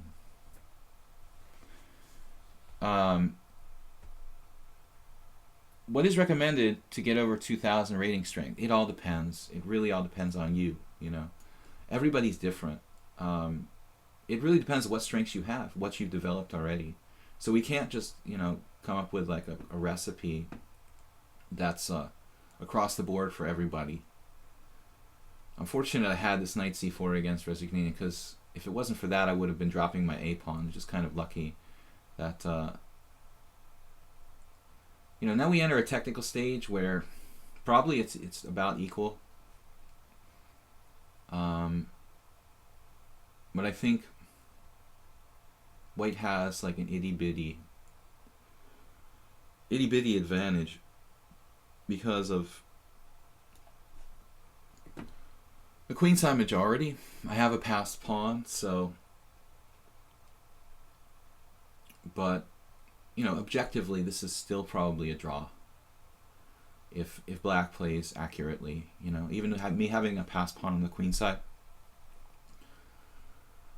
one little theoretical advantage shouldn't be enough for me to win the game. His pieces are active, so I would expect that between two top players, this position would probably be a draw eventually. Although we see even in top games nowadays a lot of mistakes because the time controls are fast. A lot of Grandmaster games were like that are just decided by technical mistakes in the end, more and more. I think the old time controls, there was like 40 moves in 2 hours, 20 moves in 1 hour, 8-hour time controls. The games were better quality than they are today. You had time to play the technical stage of the end game, and now it's not. There's no time to play the technical side of the end game. We see players even like Kramnik, making mistakes in technical positions. Just because they don't have enough time. So I'm kind of sorry that that doesn't still exist. The old school time control of whatever, 40 and 2, 20 and 1. Rezignanian here. I keep calling him Rezignanian, and then I'm not sure if it's Rezek or Rezek. I'm trying to find out. A5 is a good. Okay, he's got an isolated pawn, increase his rook scope and stuff. Maybe now like what, queen d3 or something? What should I do? We don't have much here, but okay, bishop takes d5. It's probably a draw objectively. He took with the pawn. I expected him to take with the queen. I don't know why. But objectively, yeah, not trading queens is probably, you know, what's recommended by the textbook, so to speak. If you're playing with a static weakness, maybe it's best to avoid trading pieces. He got himself kind of low on time, but he's pretty fast, so we're not going to write him off. Not going to write him off on the clock now. I have some kingside questions about my position. I don't really want to play g3 and like weaken my kingside more, so I have to be a little bit thoughtful, you know, how I do this exactly. Pawn takes pawn. Rook d2, I was thinking.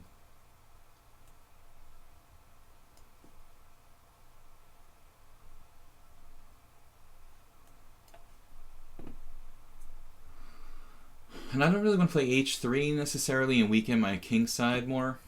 So he's kind of gone into sort of panic mode, you know, which is pretty understandable. Although he has a check there. Maybe I shouldn't do that. Just bring pressure to bear on d5. Take on a4. Take on b1. Queen takes b1. And rook takes d5.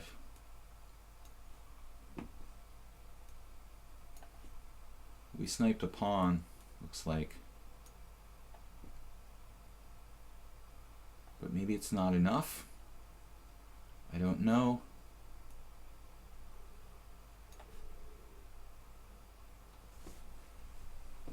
And this move.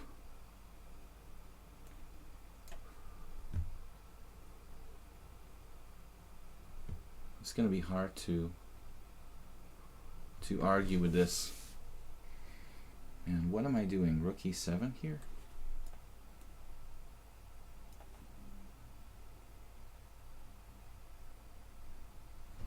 I gotta try to concentrate and focus.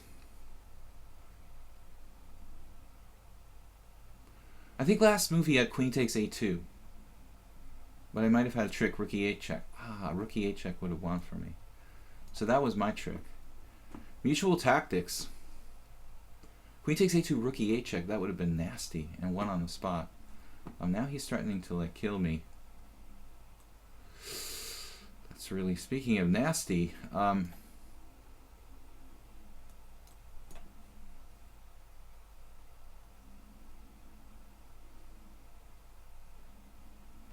Yeah, I don't think this is going to be possible to win this. You could play queen b3. Rook here, take. I don't know, man. This is hard enough. This is like kind of the same argument I had against the Fermian that, I mean, alright. I don't know why he wouldn't repeat there. Now I can play maybe queen b3. Try to make progress. So he declined to draw, essentially. We should try to win. With the a pawn, it's hard to make progress, though. It's really hard to use that pawn. Queen d4.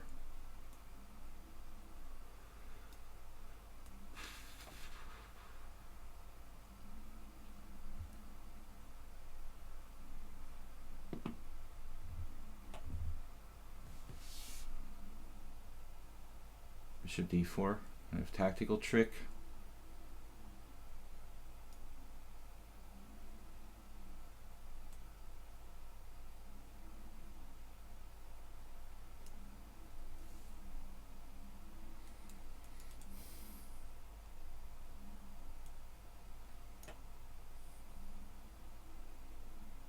What?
Yeah, this is a draw. I don't know. I mean, I was better, but it's too hard to win with this time control and an A pawn.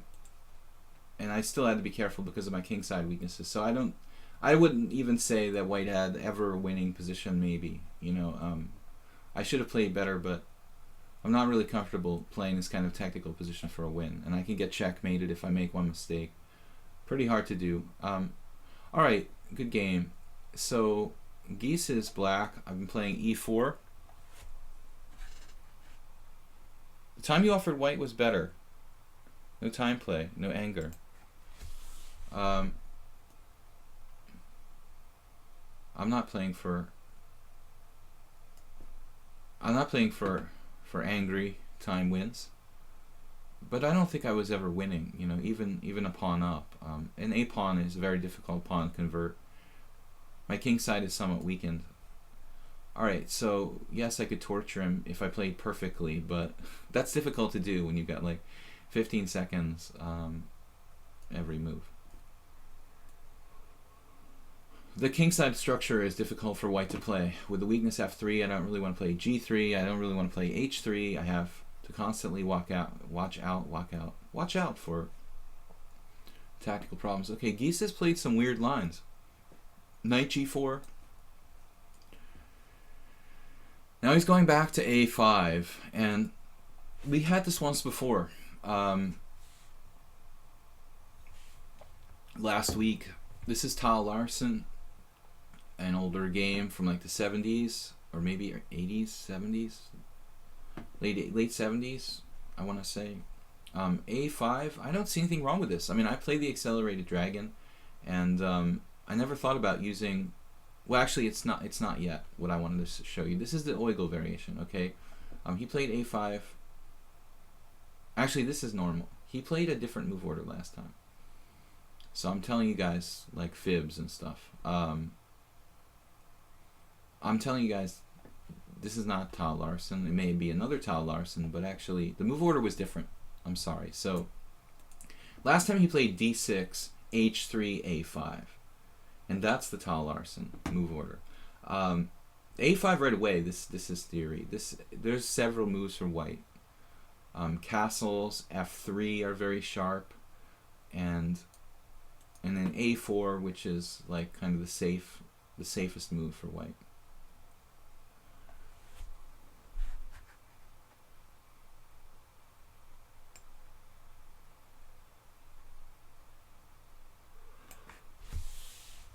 All right, so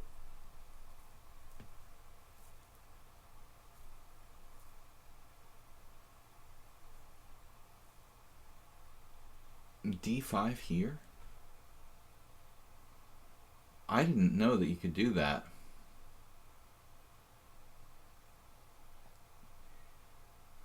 What's this about?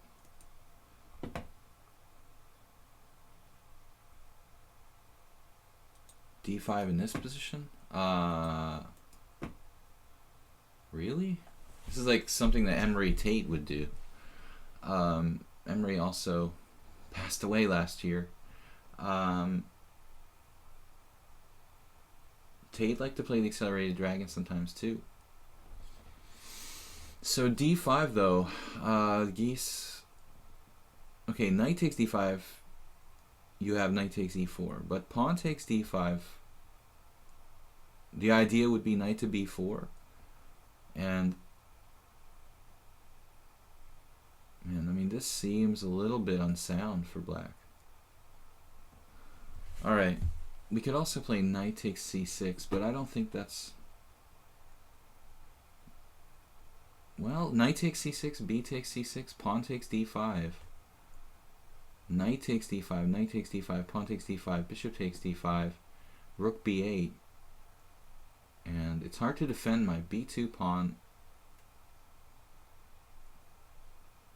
Try to learn the accelerated dragon as well as I can, so thanks for playing e4.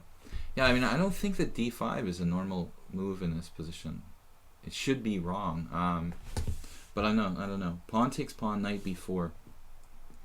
Yeah, I mean, I'm gonna have to challenge this, basically.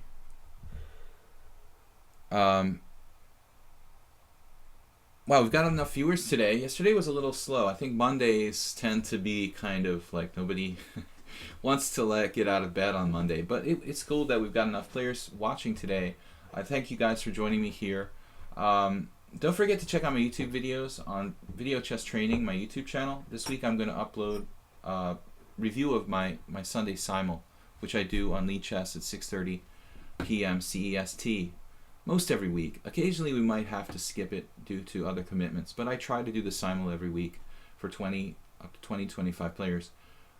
So night before here today, this looks like a normal idea that I've used many times to temporarily sacrifice a pawn. It can also be seen in like the famous game like Botvinnik, or I want to say like Alekhine versus Botvinnik. Was Alekhine black or what? I can't remember, but you know, this idea exists in many lines of the dragon. We could play like d6, feed the pawn back. Not really working here.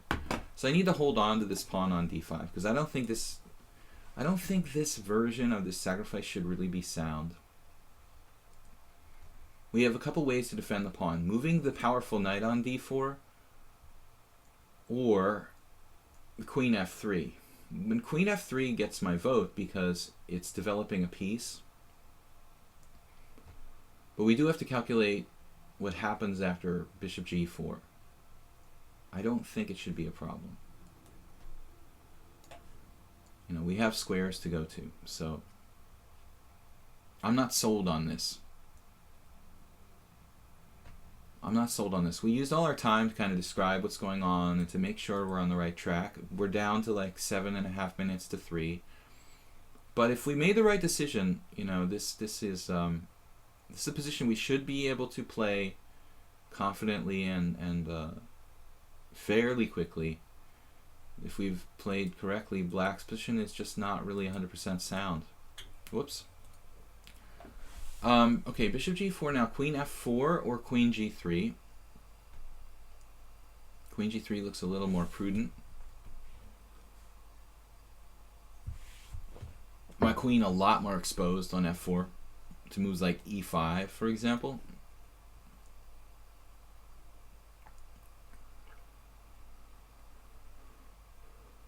And I basically calculated like as far as like queen d7, h3. You know, and I don't really see this as okay for black.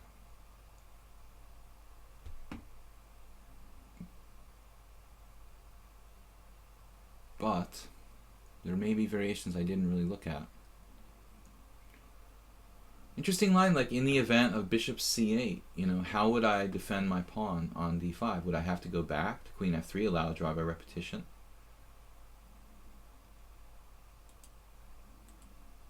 I don't think I should be giving him ideas, you know, now that he's got a more than 2-1 time lead.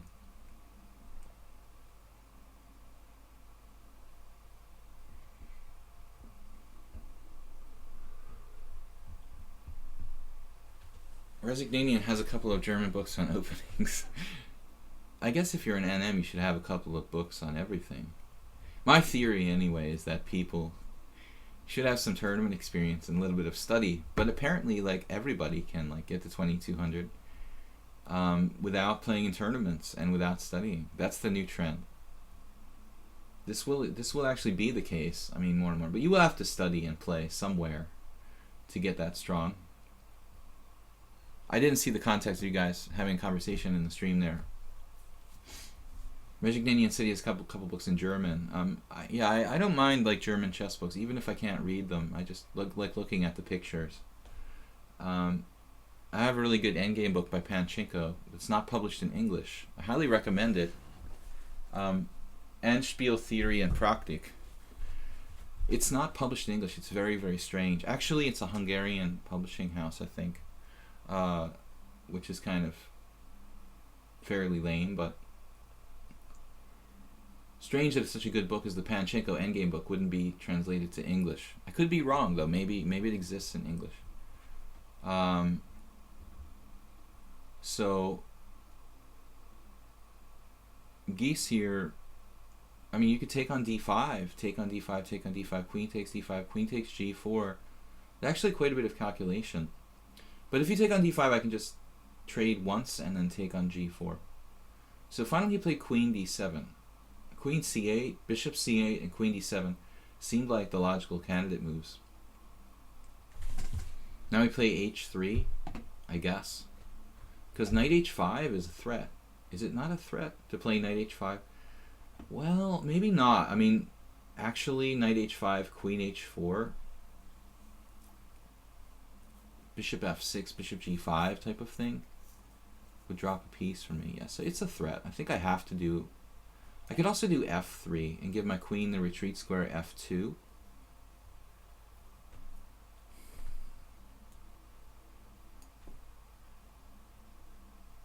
I don't have too much time to worry about the niceties of f3 and h3. h3 is a more usual move in this opening for white. Now, I do have some ideas.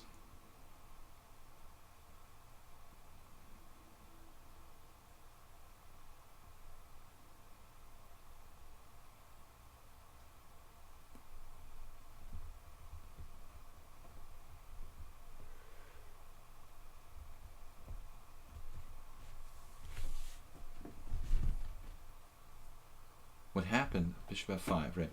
So now, the obvious thing would be to take the bishop on f5 and play rook d1, but then I'm dropping c2.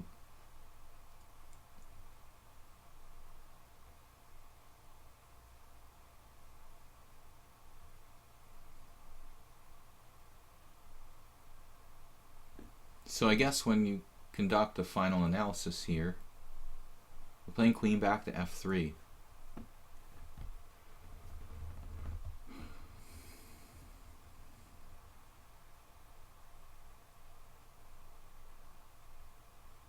c2 is held. Whoops. c2, defended twice, attacked twice. d5, attacked 3 times, defended 3 times. We're also controlling the e4 square. He can't invade there. Black can increase the pressure on d5.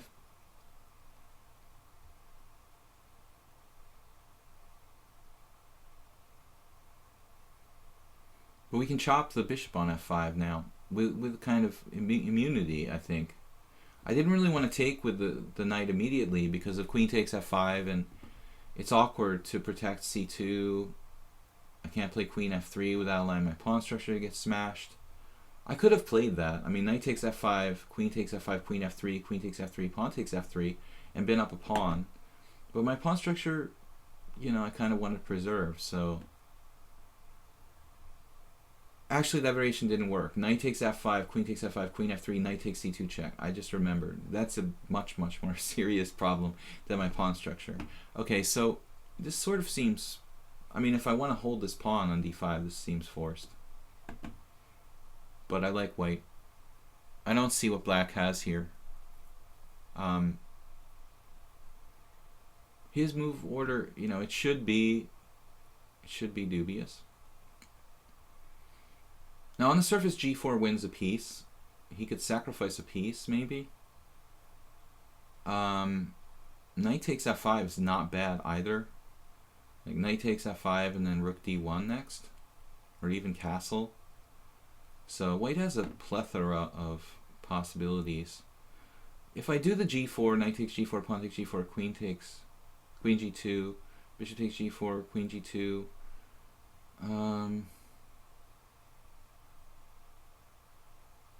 Really should be winning for me. I don't see, you know, how black has enough here. But I think that on the other hand, knight takes f5 also is a very safe way for white to play, and should be very, very good. Clear advantage to white after knight takes f5. But this is more critical. Obviously his bishop is trapped, so he's going to have to resort to some sort of desperate measures for desperate times. I mean, it definitely helps that I haven't castled. I can castle queenside. in some moment, maybe. And also the h-file. If he decides to sacrifice on g4, I might have a tactic on the h-file. He's a desperate man. He sacrificed a piece on c2. And I don't know which way to go here. I don't want to spend too much time on it. But d3, is d3 relevant? I don't know. Probably not, you know. Probably not that relevant. You can check me on d3. I just play king f1. I'm going to ignore that, you know, variation. That's probably not that big a deal.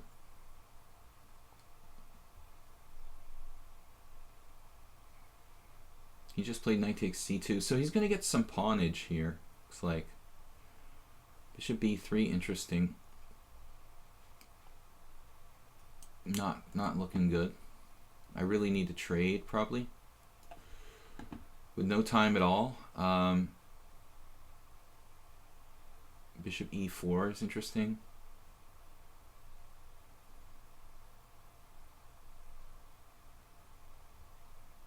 This ending, a clear piece up.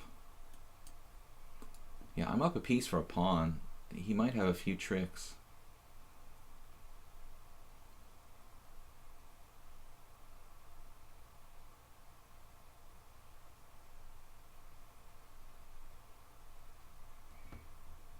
If this was sudden death, I'd be worried, but with the 3-second increments, after we survived against WGM Alexandra, we've got piece of sheet, Andrea, King, Wiki. I'm not thinking we're going to get past those guys. Bishop e4. Or just trade. Alright, let's just trade queens. I'm very low on time here. And this is not really sacrificing a pawn because I have rook b1. Just an exchange of pawns. I'm up a piece for a pawn. At the end of the day,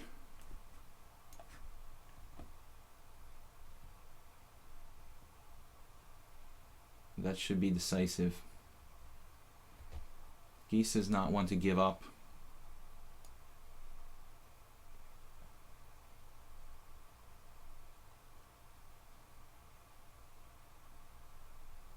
Kind of short of squares with rook e5.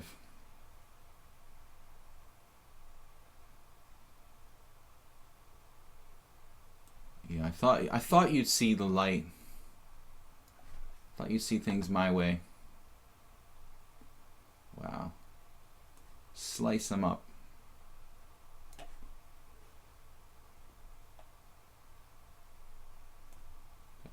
Subtle threat. Subtle threats. The blockade in place. Blockade it up.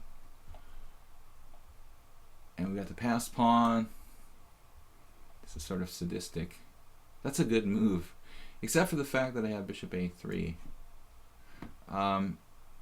You do have a defense to that, though, I admit. The most sadistic way to win this is this.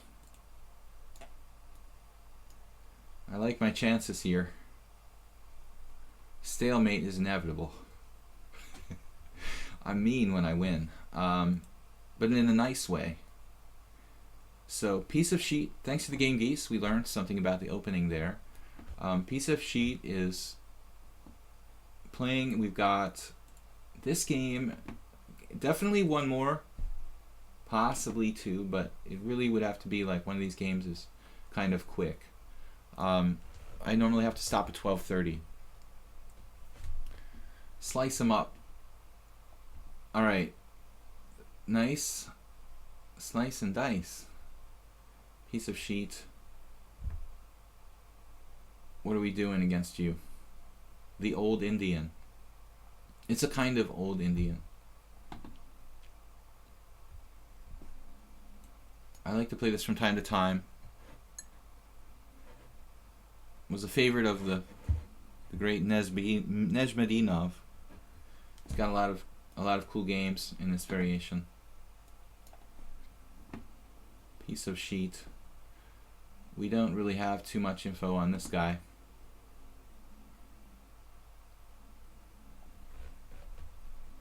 Next time you'll have to face the Accelerated Dragon version 10.17. Crusader of Hope. Thank you, man.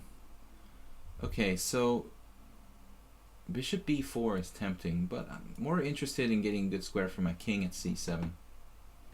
e4 is probably a serious positional mistake.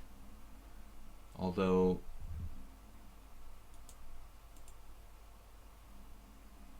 maybe he gets away with it here. Now what? I have to be a little careful about my move order. Knight bd7. I don't really like playing knight bd7, blocking my bishop on c8. Bishop d6 is awkward.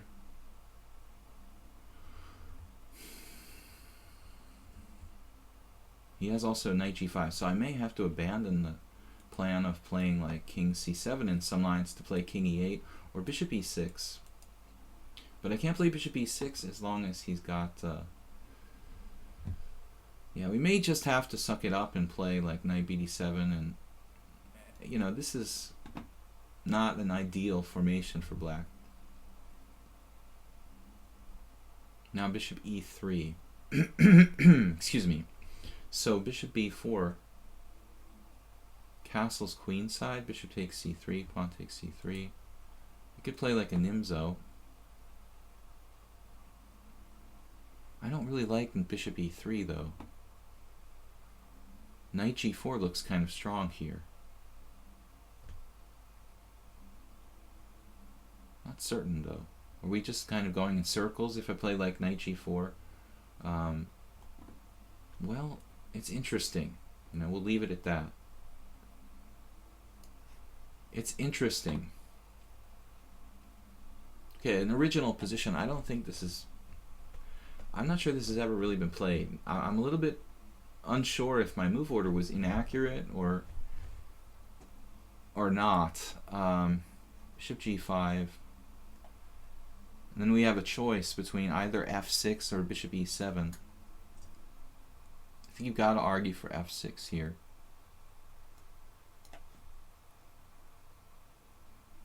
Bishop e7 is good too, but you know what? I mean, my bishop is going to be a powerful piece, bad bishop or not. Let's keep it on the board. Now, h3 was interesting there. So now we're again looking at bishop b4 in a different light now. But I think king c7 seems like a prudent move.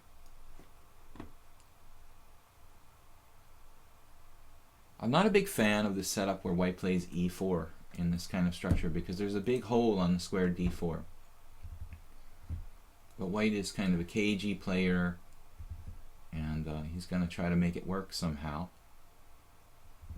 But I don't trust it positionally. Bishop g3, okay, fine. I think finally bishop b4 is looking tempting again, but rook c1. Oh no, then I have knight c5. Okay, I like this now. Nimzo Indian sort of pressure on the e4 pawn. With this bishop shut out on g3,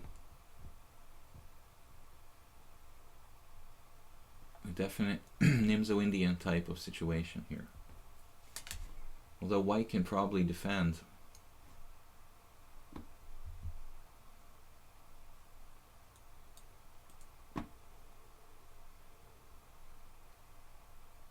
Yeah, this is very, very Nimzo. I played knight c5 now. White just blundered with a3. I mean, you have to play knight to d2, and I don't really see anything. I don't really see anything terrible about it. Unless white's planning on sacrificing a piece. Don't think so. Yeah, this was just a blunder by piece of sheet who's playing too fast. So white is lost. So that's a really bad blunder. I mean, you had time and you need to play knight d2. You know, it's the only move. And it's a strong move, though, because you secure the e4. You know, you might get your f4 break to try to open up your bishop against my king on c7. Or you might simply be able to play f3 and get the bishop back in the game by f2. I think after knight d2, a5, white isn't necessarily even worse. Maybe a little bit worse. Maybe it's the wrong plan, a5. Maybe after knight d2, I should reroute knight e6 and not give up my bishop on c3. It's a tough position, and I don't want to say white's clearly worse there. Now rook b3. This knight on h6 is pretty sad, obviously.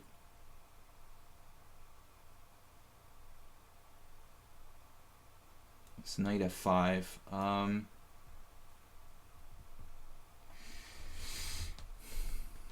Bishop e6 should be considered. Just simply developing. You know, I mean, there's an argument that knight f5 just kind of forces white to make the right move, in a sense. I like to, you know, I like not to make things easy for my opponents, so I think our knight gets in the game no matter what. We can put pressure on c4 without, like, you know, telegraphing obvious moves to the opponent. But maybe it was better to play knight f5, get the piece in the game. I don't know. I could have played knight f5, king f2, rook a d8, and then just knight d4 and transpose to a, with knight d4 trading knights, transpose to an ending where I'm just up a pawn.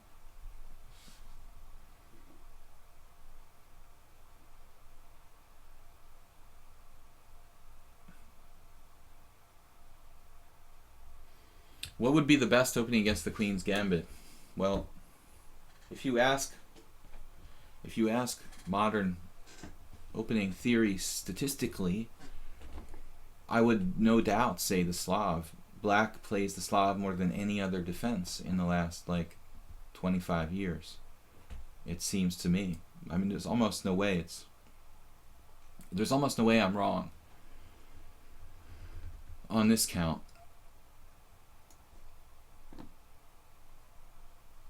The Slav is super solid. It's fairly, you know, easy to understand the plans. I'm tied down to this h7 pawn, which is kind of a disaster. We do have knight d6 though. Looks pretty strong.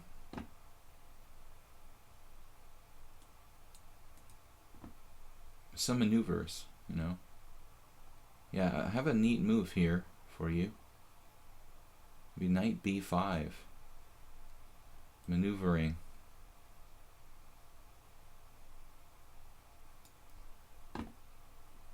The maneuvering plan into d4. Kind of a belated version of... A lot of people would play like b5 there, but I don't think it's necessary. Any tactics? None. Okay. So piece of sheet though, you know what? I mean, he's hanging in there. He's hanging in there with a inferior position, but still, it's not that easy for me to really do anything. Just play h6. And we're up a pawn for nothing, basically, but it's still not that easy to convert this to a win. It's kind of like sensible move now, b4. Grabbing space on the queen side. I want to think about a5, even opening the line. Actually, it's not a bad move. It's a little dangerous, you might argue. Maybe I'll just try to simplify somehow. Bishop g8. Oh, that's the plan, of course. Knight d6. Uh-oh.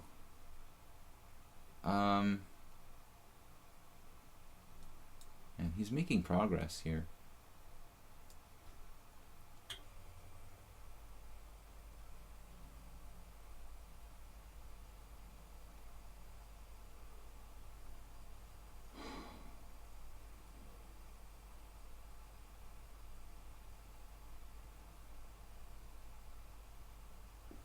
I'm winning, but it's a very frustrating sort of position where now I really have to work like a dog. I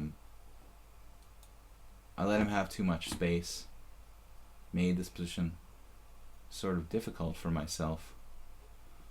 Although a5 looks like a nice try. Maybe not right away though. Man.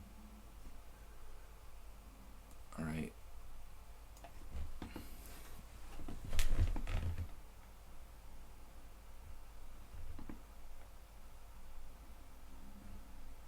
The subtle threat. Oh man, I have to be careful here. To go back to d4. Jeez, man. Piece of Sheet is an interesting player. It's weird. I get this really indescribable sort of feeling about it. Like, I don't know how good he is. In one moment, he seems like a master. The next moment, he seems like an amateur completely. Very much difficult to really put a label on him. He's lost all the games, but there were moments where he seems pretty strong.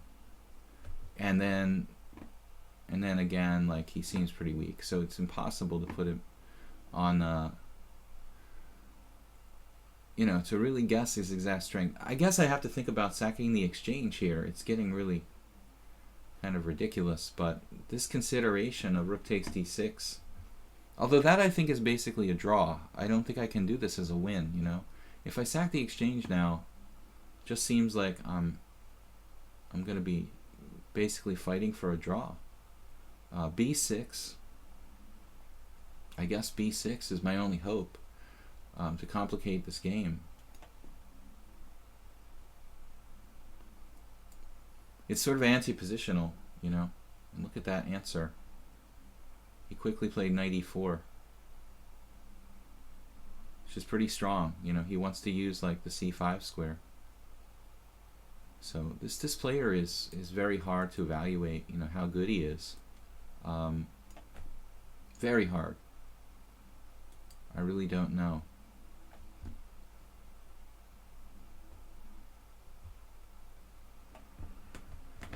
I'm getting outplayed. I'm getting outplayed over the last 15 moves or so. I'm like feeling like I'm playing a very strong player. Although the opening was pretty suspicious. Now we have an interesting moment where I can go up with the king or back to a7.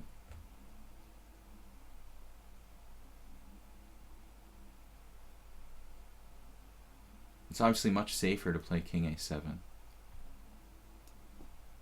And I don't know, maybe a5 weakened his b-pawn, but I'm not sure it's so easy for me to do anything about it. This was a little risky to go up here to b5. Guys, this is going to be next to last game. We got one more game against Andrea Peroni. This game took much longer than I anticipated, and it's still ongoing. So it's a tough struggle. We're hanging on to our extra pawn, but I'm not even sure if I can win.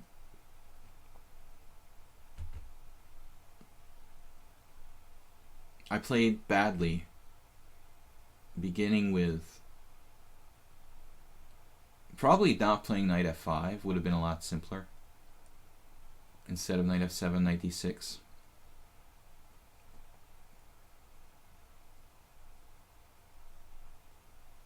Now knight to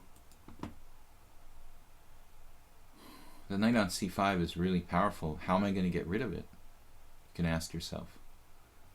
Tough call, you know.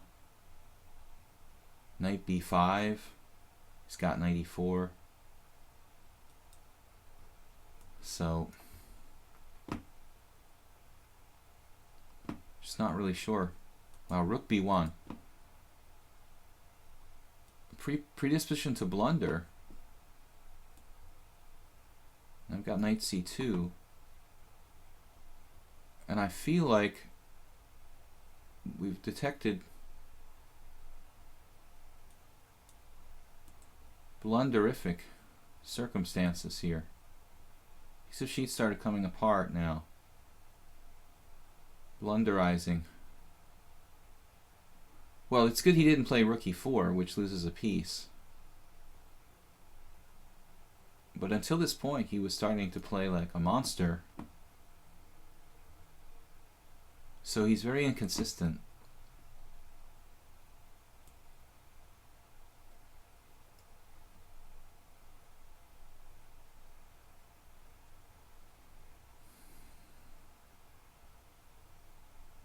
And I think this is 3 pawns up. There you should have gone to the knight ending and played like knight e6, but it's probably lost anyway. So piece of sheet, man, pretty good feel for the game, just predisposition for blunders and big mistakes.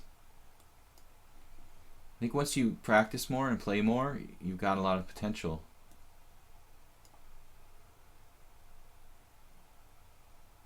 The way you outplayed me between moves 15 and 25 was pretty impressive.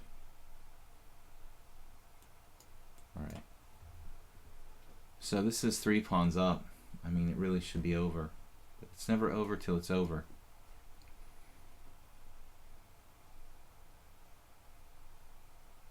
And there, king e4, king f5, active play, only chance.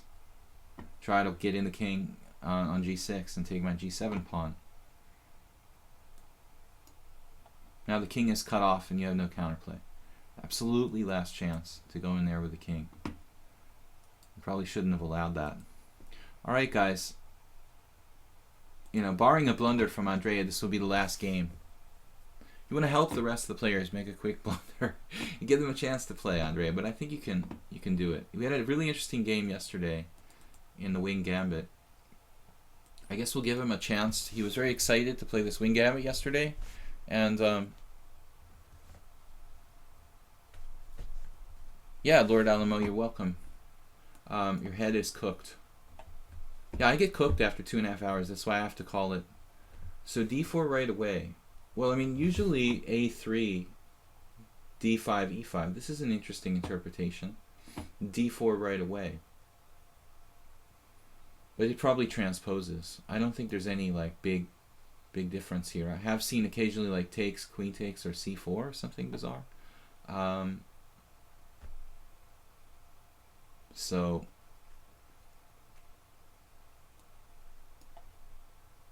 I have noticed, Andrea, that you try to play f4 in a lot of positions where it's a little bit like asking too much. We had it in the game yesterday, and we also had it in the Caro-Kann. And in the advanced Caro-Kann, Andrea played f4 after bishop f5, f4. And somebody remarked that they don't understand, you know, the idea behind the advanced Caro-Kann. But I was a little more sort of skeptical, and I thought, well, actually f4, it's not really that principled, but it's not a bad move. You know, I thought this was a strange comment. And looking up f4 against the advanced Caro-Kann, I noticed that Morozevich played it several times, and as well as the Dutch Grandmaster Van den Doel. So Andrea's f4 in the advanced Caro-Kann, you know, I think it's experimental and risky, but it's not completely against principles. Space is space, you know. So don't listen to the critics. Listen to the critics, Andrea. Although f4 is risky, bishop e3 here looks like a pretty solid move. So black has to play as in French defense, normally in this line. I had a friend who used to play this a lot with white. I don't like bishop b5. Bishop b5 is your good bishop, and I think that's a serious positional mistake. You have to put the bishop on d3 usually and try to rake the king side.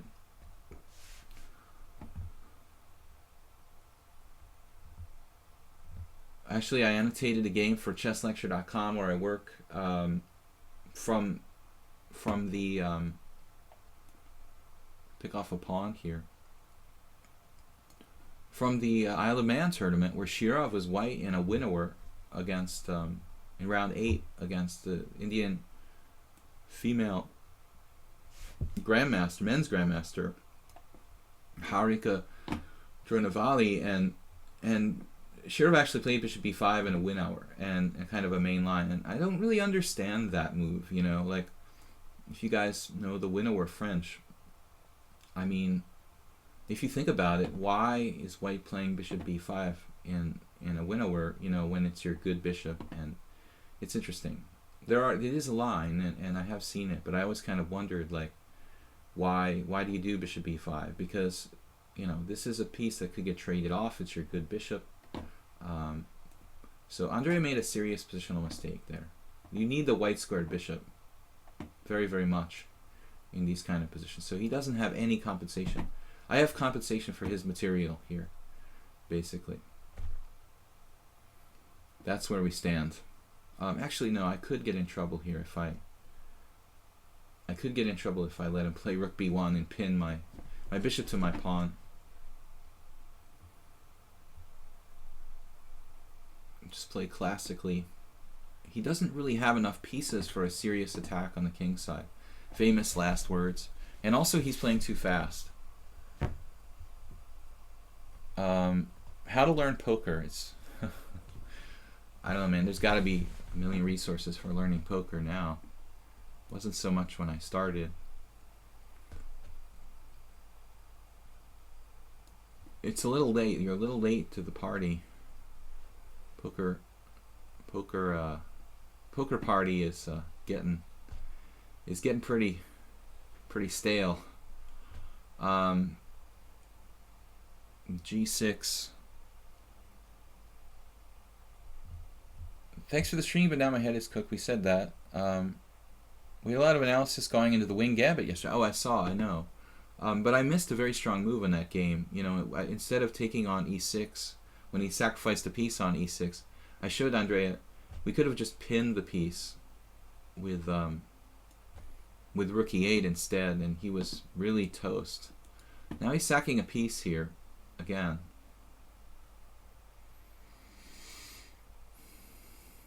Which is admirable, but I just still don't believe in this one either. I think that black's gotta be okay here. My king side is just not that compromised. I can play rook g8 and rook g6, bishop e7.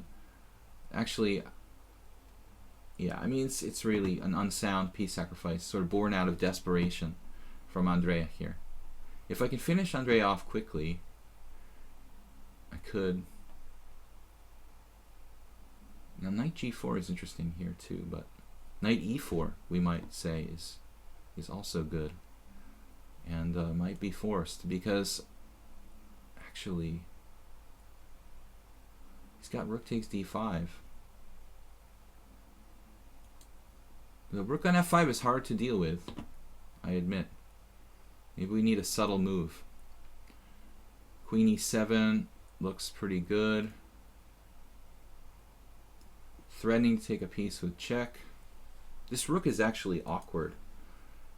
It has nowhere to move, and it's difficult to protect. So I was thinking how hard it is to attack it, but at the same time, it's actually hard to move it somewhere as well. So suddenly I got some tactical ideas on your rook.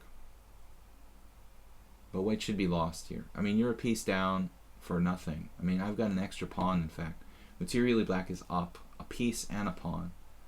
So I would recommend Andrea takes more time. Playing too fast.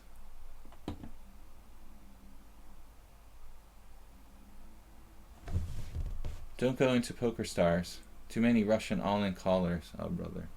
You sound like somebody from one of the forums, Sorotje. That's not my issue, you know. It's just like rook is nowhere to go. The issue with Poker Stars is simply, you know, lack of players and and lack of rakeback and other cool stuff that used to exist. So if you're gonna play, I guess you almost have to play on PokerStars, but it's not the old online poker that we knew for so many years. This looks like winning. Just winning. Sorochi with the anti-Russian comment, man. You're fueling the Cold War. The Russian all-in callers. The everybody all-in callers, man. Alright. Andrea.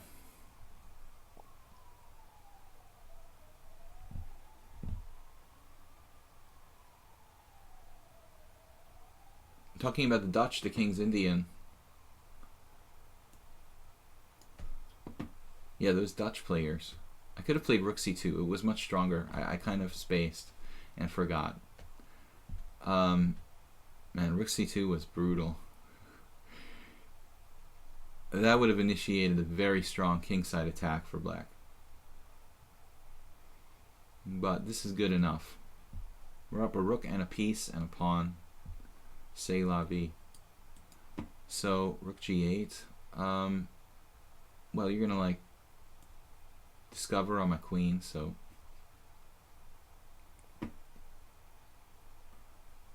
a little threat against H2. Watch out. Guys, I'm gonna wrap it up with this game. Would like to play another one, but I've gotta go. Had a recording that was canceled yesterday. I have to do that was rescheduled for today, and other stuff like have a shower and eat, which we do. You know, we're not that addicted to chess that we stop showering and eating.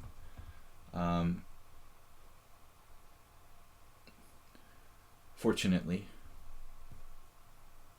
we do love the game, but not that much.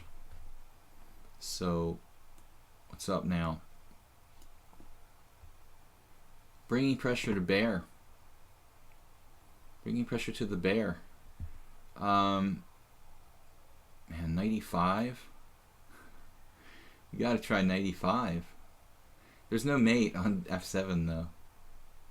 If only I had the pawn on G7. You could play for a mate there. And this is gotta be over. Queen takes H3. There's still some tricks, but not enough. And rook takes G2 check. You're tempted to play that, but it's just not necessary.